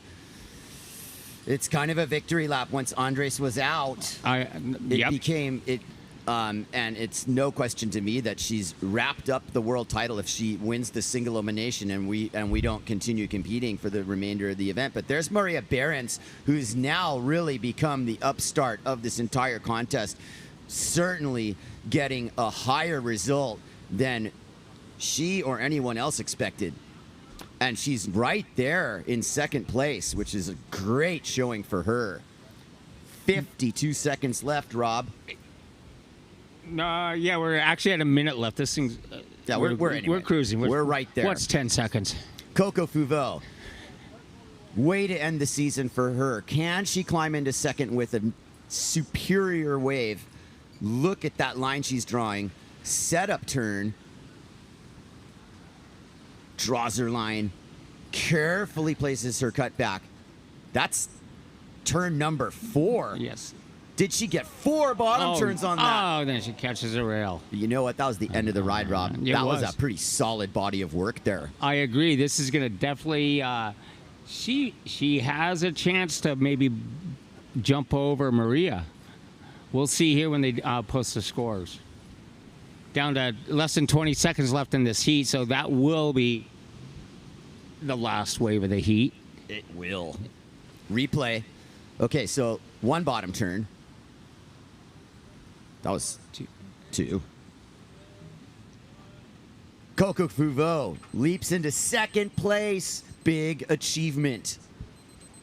Awesome sailing from all 4 of these women. Hats off to them. Maria Behrens with a well-deserved podium there. We hope Shauna Kropos is okay. Rob, thank you for joining. We will bring Robbie Nash to the live stream for the men's final. I believe we're running it. I think we are. I think we are. Okay, Robbie Nash is taking over. Aloha, folks. We've got a little time in between to bring US 1111 to the live stream. Very fitting. Well, that's what I'm not allowed to look at. You see, they've turned me around now, Rob. The ADD can't kick in.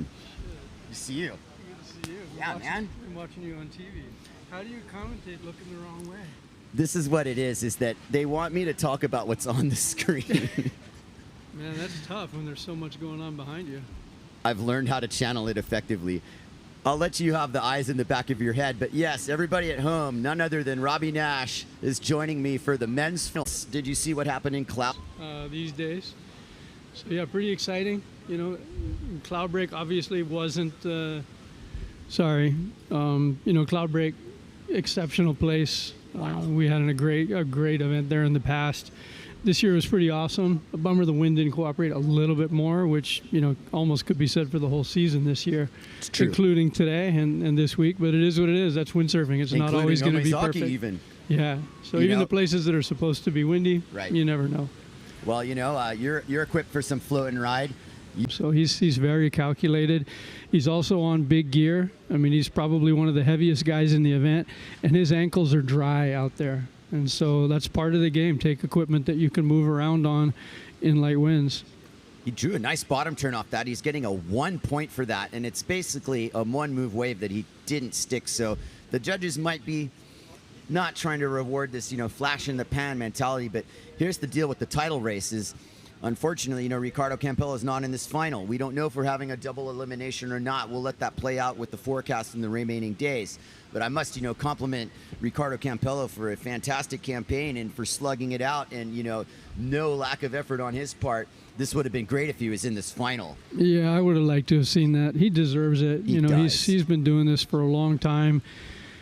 Through thick and thin, and, you know, not just the affiliation with Nash. He's become much more professional with his approach. You know, Ricardo over the years has been kind of a firecracker guy. You love him or you hate him, and, you know, he's out there to win. But he's kind of calmed it down, taken his approach, and really massaged his riding. And yeah, I hate to say he deserves it. No such thing. Again, here's Brazinho on another wave coming at the end. Ricardo started that heat with that big move, and it you know, snowballed from there. I think Brazinho takes it a little easy on this one, or I might be wrong. Here comes another rotation. Yeah, he wants to get some points in the bag. Yeah. He's the only one doing anything. Roediger had a bit of a ride there, but look at these guys on the outside, you know, pumping furiously to very little avail.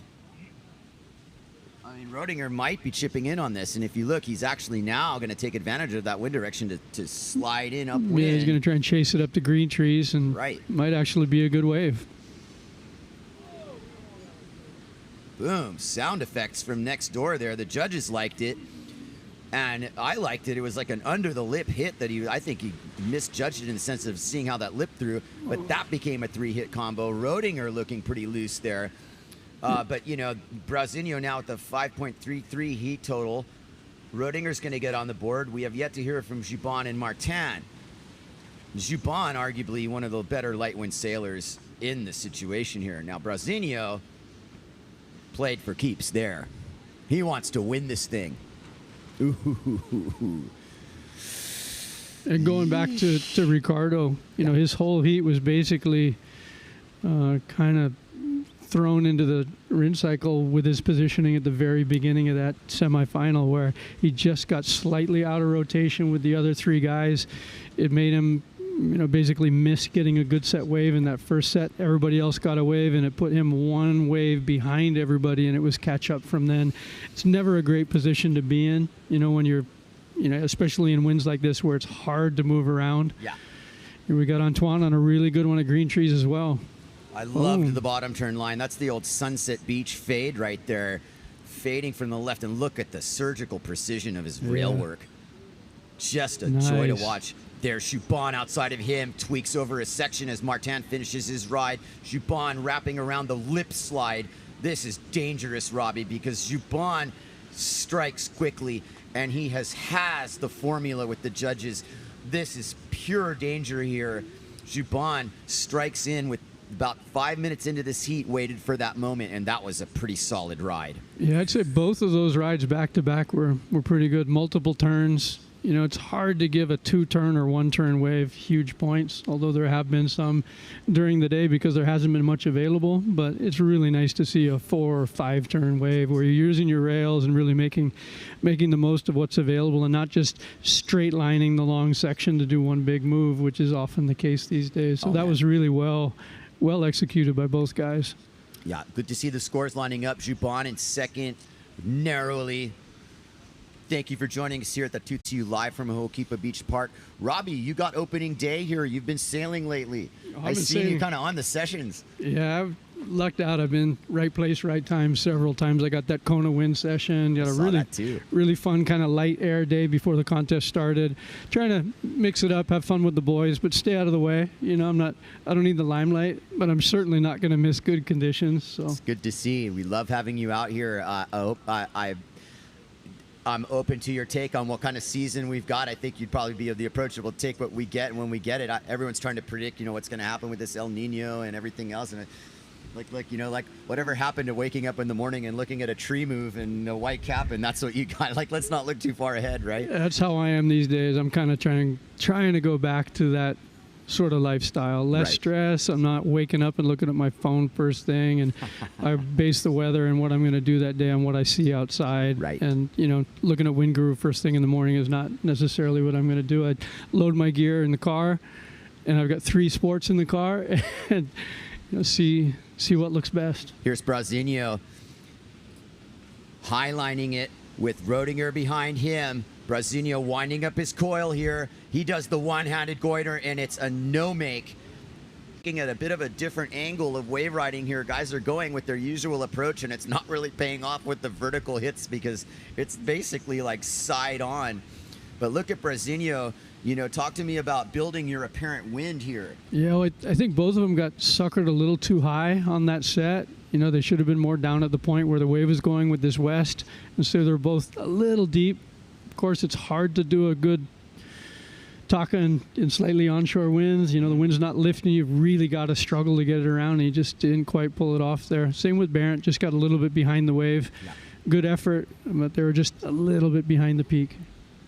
Brazinho finding himself in rare territory in 4th place here, with Antoine Martin rounding up a very narrow margin between 2nd and 3rd, and Rodinger finding himself in the lead. And that is the story here. And you think about 20 minutes being a lot of time, but not when you're barely water starting, Rob. Yeah, and sitting right in front of the rocks, and the current's going to take them down towards lanes, so they're going to be quite out of position by the time they do get up and going again. So good opportunity for the other 2 guys on the outside, but we've seen a bunch of heats already where people were in perfect position out the back, everybody else over in the channel, and no waves came. So we'll just see what happens. Hopefully we get lots of sets. That's what I want to see, is lots of opportunity for everybody. Let's live up into this moment. Let Ho'okipa rise to the occasion. And everything that we've asked for in terms of what you really need to have the elements come together for a contest, much less a final. We had our first rounds yesterday. The waves were a little smaller. This has kind of built a reasonable crescendo to this point here. I think it's kind of gripping with this light wind final stuff, because all these decisions, these minors decisions, are everything. Well, the good thing as well is, when you have a single elimination like this where the beginning heats are held in pretty marginal conditions, and you're a guy that, say, loses a fairly early round, you hate to see the conditions turn, they wait, and then the guys that made it through those questionable heats get stellar conditions at the end, side shore, mast high, perfect wind. So this way it's kind of the whole first round, the whole single elimination was held in basically the same conditions. It was light for everybody. Yeah. And so at least you're not sitting back and go, oh, I lost that shitty heat and everybody else got better winds. So I kind of like the fact that it stayed light all the way through to the final. Right. And it makes it consistent for everybody. Yeah, I mean, case in point, sometimes we'd see the best conditions in the trials. Yeah. And like, oh no. Right. That's like kind of the antithesis of the whole thing. And we luckily didn't, get stuck in that bubble, but also, just didn't take the bait in competing in some of those more marginal days when we might not have had a full body of work here. Where is Antoine Martin in the scope? Is he up by middles? Yeah, he's pretty much right in the middle. Got a good wave, though, because it's not closing out down the end, so he might actually get several turns on this. Huge cutback there. He really got the rail in the water. That's another nice one. And these are the things the judges, the fine-tuning. There's the 3rd one. Can he save it? Get it. He needs to, and he doesn't. Oh, that might have been a very, very big score with that last turn save, but I'd like to see the replay, if we can, based on those first 2. That right there. And this one, Robbie, look at that turn. Yeah, nice and tight off the fins. You know, you see a lot of the guys in these light conditions are really stuck off the rail on their front foot. And you see them like almost plowing bottom turns and getting kind of stuck off the top and having to focus more on airs and tacos and whatnot because they can't really do a good tight top turn because they're standing so far forward on the board, or their board is so flat rocker that it's really grabbing in the front. So it's nice to see Antoine there just gouging off the tail and doing real full-on surf turns and not stuck on his front foot. That last little bobble was a bummer, though, because that certainly cost him. It would have been a big score for him. He might be, and he is in the lead, Robbie. There you go. Still yet. So the judges didn't necessarily punish him, but it wasn't obviously a clear-cut lead. Now, Antoine has won at Hokipa before. Bance won at Hokipa before. Camille won at Hokipa before. And Brazinho has won at Hokipa before. So these guys all have that winning feeling. And is that a situation having, you know, yourself having won at Hokipa before, is that pressure off, or does it just create more expectation? I think for each one of these guys, you know, it's the same. The most pressure, I don't know where the points lay out, if Brazinho's got it no matter what, if it's only a single run here. But for everybody, you want to win. You know, whether there's world title rankings involved or not, you're not out there in a heat of 4 trying to get third, that's for sure. So all of these guys are capable of winning. Actually, everybody in the last couple of heats was more than capable of winning. We've had some quarterfinals that look like finals. Yeah.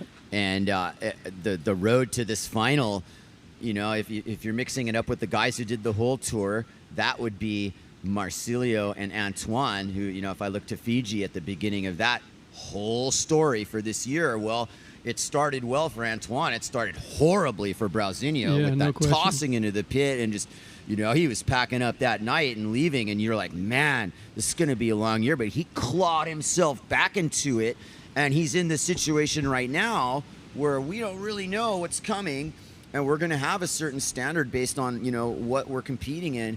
We don't know, but if that's all she wrote and Brazinho finishes ahead of Campello, well, that's your world title story. But I also have posed this question to people before, and this is kind of the equation between world title versus Hokipa title. And I'm going to throw that one at you just because you've done both. Yeah, I mean, if you're a guy doing the tour, it is world title. Oh, yeah. Yeah, I mean, if you're a guy that sails Hokipa and you don't do the tour, yeah, Hokipa victory. For everybody else, it doesn't matter if you're from Germany or Holland or Oahu or Haiku. Is awesome, but at the end of the day, if you're going for world title, the difference between first, second, third at the end of the day is what's paying the bills. Winning or losing the Aloha Classic isn't necessarily, you know, paying your bills or not paying your bills. So I'd say the title being on the line is the most important thing here for sure. Yeah. It looks like got another good set wave. Sliding in from just like taking advantage of this. Here it is. Look at this Hokipa offering. Living up to the moment. Both floating through the whole thing. Look, was just narrowly behind him. And Martin on this interesting North Rig super featherweight light sail. Looking at the computer, it looks like a crapshoot who's getting good waves and who's not. But there's a lot of calculation in the process of that slow moving around. So. I call it hustling, and it's you know, we hustling or just trying to calculate 2 moves ahead, right? Because you're not able to move too quickly, so you're looking at where other guys are going and looking at the horizon and trying to look at the horizon out west for the west sets, which are the good ones, and just trying to play the game better than the guys around you. And again, you know, it does take skill to be in the position to get lucky, and luck is a little bit of it. But I don't think you're buying that, Robbie. I think you're correctly stating that this is, you know, a chess match, and just to put yourself in position to be where Antoine Martin is takes skill. It's not all luck at all. No doubt. And I think the wave behind him is probably a little better, but this is a good wave, and he's going to soar some. Yeah, nice. Hand drag. Nice one-handed off the top. What do we have here? Rodinger gets out of Brazinho's way. There's a rotation for Martin on the inside as Brazinho goes mad crazy. Martin's going to sail onto the rocks. We just missed that. There goes Brazinho continuing his ride. Martin successfully sails through the rocks, just for you at home not watching. I don't know what kind of extra points you get for that, but if we sail through the rocks and make it. These guys are killing it. It's great to see this happen. Yeah. Both of those rides were basically making the best of what was available. That was awesome. And seeing Antoine go ahead and just punch it right through the rocks, upwind, good position to get back out now. Legendary stuff. That was cut back with great the turn. hand plant. Yeah. And then to sail away from that with the rock garden staring you down. Here you go. That was the moment. So far, so good. We're going to see the scores now, how that's going to shake down. I don't have my tabulator before me. I'm terrible at math. But there's the moment with Martin staring down the rocks. Brazinho, is this his climb back into the top? We'll see. It was a well-ridden wave, Robbie. Yeah, it was. It really was. Let's see what the judges have to say as our scores are calibrating. Having competed for years and certainly paid attention to what it feels like to sail for the judges, at this moment, I kind of am glad I'm not a judge. Now, Hukipa is going to make it happen. I know we're going to get another rally that's just fit the script here. All this in-between stuff. Here comes Antoine Martin, the haymaker. Camille Joubon's been really patient. This is what it is now. We've got mere minutes left in this contest. Here comes Brazinho picking up the scraps on the inside, able to turn it into a big score in the blink of an eye. Marcilio Brown, highline, builds his apparent wind, punches a nice mid-face bottom turn. He's aiming for something, grabs wide, airs the Taka over the section. No claim at all. Maybe a little bit of a bow there with honor. Yeah, I mean, if you're going to just straight line the section and do a one move wave, you might as well execute it like that, high and dry. That's the way you want to see a Taka landed, not, pulling your sail out of the white water. That was really well executed. So even though it was only a one turn wave, it's a good score, I'm sure. Maybe he had the check turn there to his credit. But the full rotation, Robbie, before it was said and done. Yeah. And that's what I've been saying this whole time. It's required. The wind's not going to help you pull it out. Yeah, so getting some projection and landing that out in the flats, he muscled it. That was a good move. Will it be enough? He's in second place. Rewarded. Narrow margins now. This is fractions of a point separating. Some sort of corduroy on the horizon. I'll just believe it. It's got potential to be a showstopper finish. Brazinho's picking his rig up. He's last in line. It was smart for him to go ahead and turn around on that mid-size wave and try and maximize some points while everybody else, like Barrett, way, way out in the channel, waiting for a good one. But that can catch you off if a set sneaks under you and you're not able to plane and make your way back in to catch it. So we'll see. Positioning's obviously a big, big part of sailing in this kind of condition. Huge part of it. Martin, Rodinger in second, Brown in third. The scores we've been like holding on to these initial placings. They calibrate these scores and they change, but which is also the fact is that this is razor thin here. Martin, fairly comfortably in the lead, if you want to call it that, but between second and fourth, it is razor thin, half a turn, half and off the lip away from. I mean, just like think about it. You're building your case as you wave right. Okay, first bottom turn, you 1, 2, 3.5, second hit 3, 4, 5, 6, 7, bam, and it's like you make it. There's your score, and if you don't. Yeah, again, I wouldn't want to be a judge. All these guys are good enough to win. Yes. And the nuances of the difference between doing something on a head high wave or a head and a half high wave, or was that turn full rail or was it kind of a check turn? I have my preferences. What are those preferences? I want to pick your brain just a little bit in terms of nothing specific, but what do you like to see? And let's be specific to Hukipa here.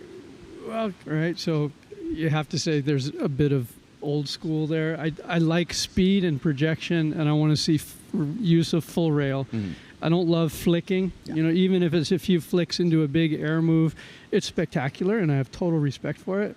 But I'd rather see a guy before he does that full-on flicky air move gouge a couple of full-on off the tops that throw buckets of water. I like to see mast high spray going out the back on a good turn. That Yes. you know it. You do the same thing.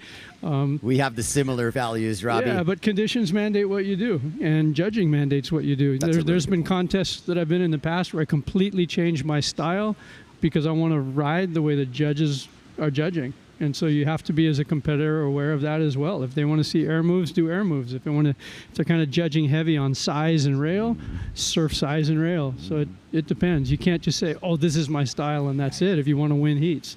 You see the surfing purist approach. I mean, I'll bring up Kai Lenny, and you look at his board. He's got 3 equal size fins. He's basically scaled up a surfboard for his Hokipa waveboard, and he's dead set on, doing the surfing thing. And this contest lent itself to that. A little bit more wind maybe would have helped in that situation. But yes, I mean, the rotational moves at the end, I think you define it perfectly. It's like build your case with the wave ride and the setup and get the carves and finish with the splash. I think the judges are not necessarily asking for that. I think Hokipa's asking for that. Yeah, you're going to get rewarded either way. But, I mean, if you've got appetizers, a soup, a salad, and a main course on order, you're going to get reimbursed for it. With a little Tabasco right at the end. Yeah, if all you're offering is a really good salad, the guy that has a few other things on order may beat you at the end of the day. So you never know.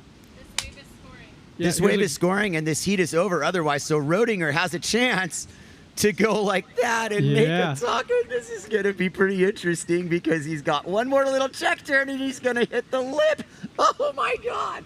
So what do the judges want to do with this? The wave counts. Rodinger is composed enough that he looks like he's ready to, basically go out and ride a longboard after that and just cruise, but waves to the crowd and gets a little bit of applause from us here on the beach. It's been a fantastic contest so far. Hats off to all 4 of these competitors, and let's pick this apart, Robbie, because he's very narrowly behind Martin. Now, high line into the hit. Yeah, the thing is, you got to remember they're only counting 2 waves. It doesn't matter if you have 3 good ones or 4 good ones. Yeah. It's your 2 best waves. I'm not sure that was one of his 2 best waves. Obviously, he got the best wave of the heat with that set. The second wave is really close between all these guys, so I wouldn't call it without the judges' sheets in front of me. That's why we're not judging. Yeah, it's certainly going to be close. Antoine Martin, now with that double cutback wave that he didn't finish that third cutback. Was the door left open? It's up to the interpretation, but I do remember full rail gouging.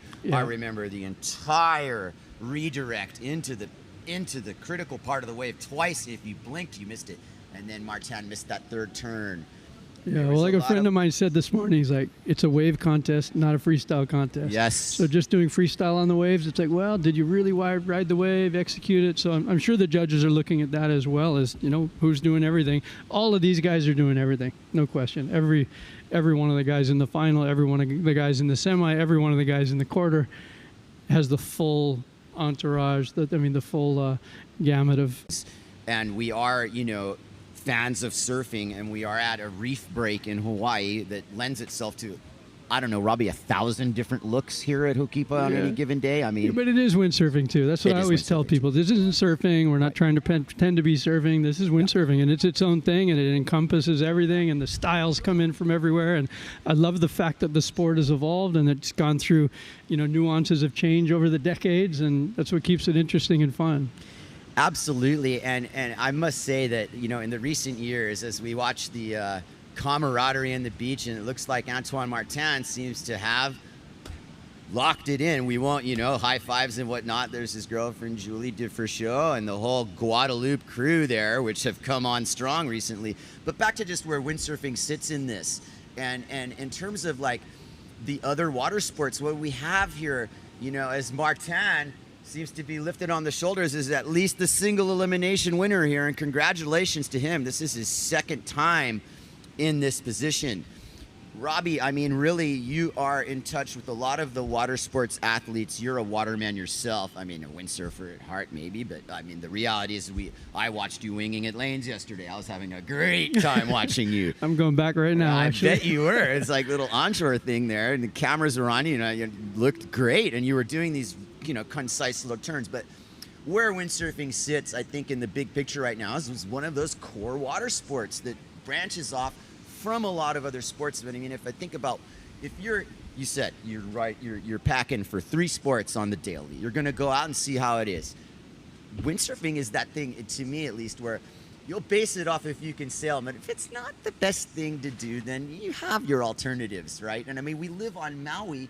This is the place that offers all these options. How many of these incredible water sports have just quantum leaps of development involved in this little island wind machine in the Pacific that has branched off into all these amazing... As you know, when the conditions are good, it's the most fun sport and the most rewarding sport there is. Yes. I'm not out here windsurfing on the crappy days. I've got other options, you know, and I know I'm lucky to be able to say that. Not everybody has a garage full of different sports, so I'm not taking it for granted, telling everybody, oh, you should do everything.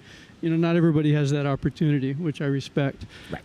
But when the conditions are good, man, windsurfing is awesome. And there's Antoine. There's Antoine, fully soaking it up. The moment. He deserves it, man. He's worked hard. All of these guys work hard. You know, that's the one thing I wish windsurfing were, you know, a bit bigger again, so that these guys who have dedicated their lives to it could be rewarded a little bit better. You know, paid a little bit better, like we were back in the day. But maybe it'll come. You know, maybe it'll go full circle and it will get more popular again. If not, hey, it's still the best lifestyle in the world. That's what I tell these guys. Yeah. I mean, it's a golden era, Robbie, with all these other sport options and people looking for the perfect 1-foot wave there on the other side of the island. Meanwhile, it's going to green trees through the point, perfect 4-7, and it's just us and the boys, you know, 15, 20 people out. This is like it's never been before, and the equipment is as good as it gets. And luckily, we're still in one piece because we're taking care of ourselves, most of us. When you're out there keeping, there's 15, 20 guys max. In the old days, there'd be 100. Yeah. Man, I'll take it. Yeah, absolutely. Exactly.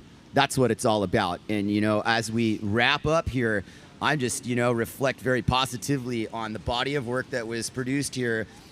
I can't wait to go and rewatch some of this just again as a fan of the sport. And Robbie, it's nice to know that you were watching closely. Yeah.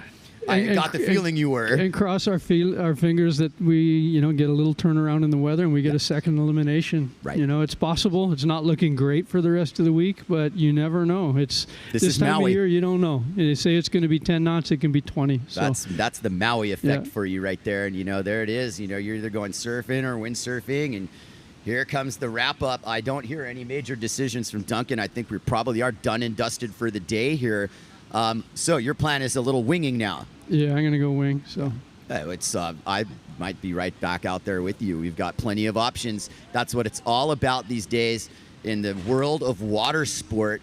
We are wrapping up the single elimination as you look at the beach and the upper bluff, the arena. That is Hokipa, the original arena, back in the picture as the World Tour decider, the final event of the year. One way or the other, this is very, very justified. I'm so proud of everybody, organizer, to helper, to volunteer, that we've gotten to this point, because, man, it has been a great body of work. So I suppose that was it, huh? I could sit here and talk to you all day, as you know. Thank you for joining me, Robbie. I'm hitting the water. Kai Cacciadorian, Robbie Nash. Thanks for letting me join in. I appreciate it. Aloha. Yeah, Robbie. Yeah, bud. Good to see you, dude. You too. Good job. Thank you. Hopefully you get some water time now. A lot of work. Whoa. 4 o'clock.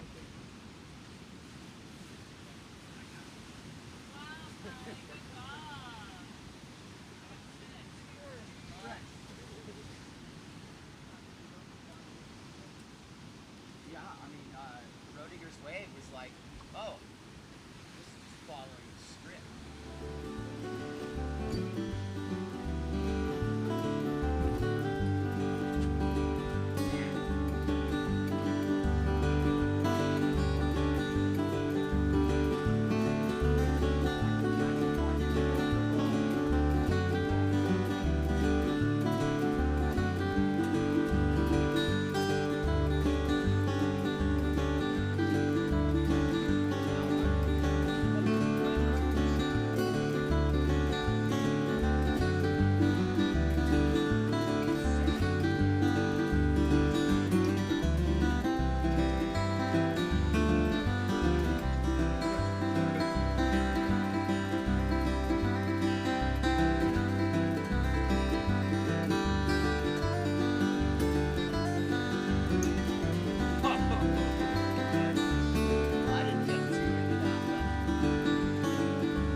feel that everybody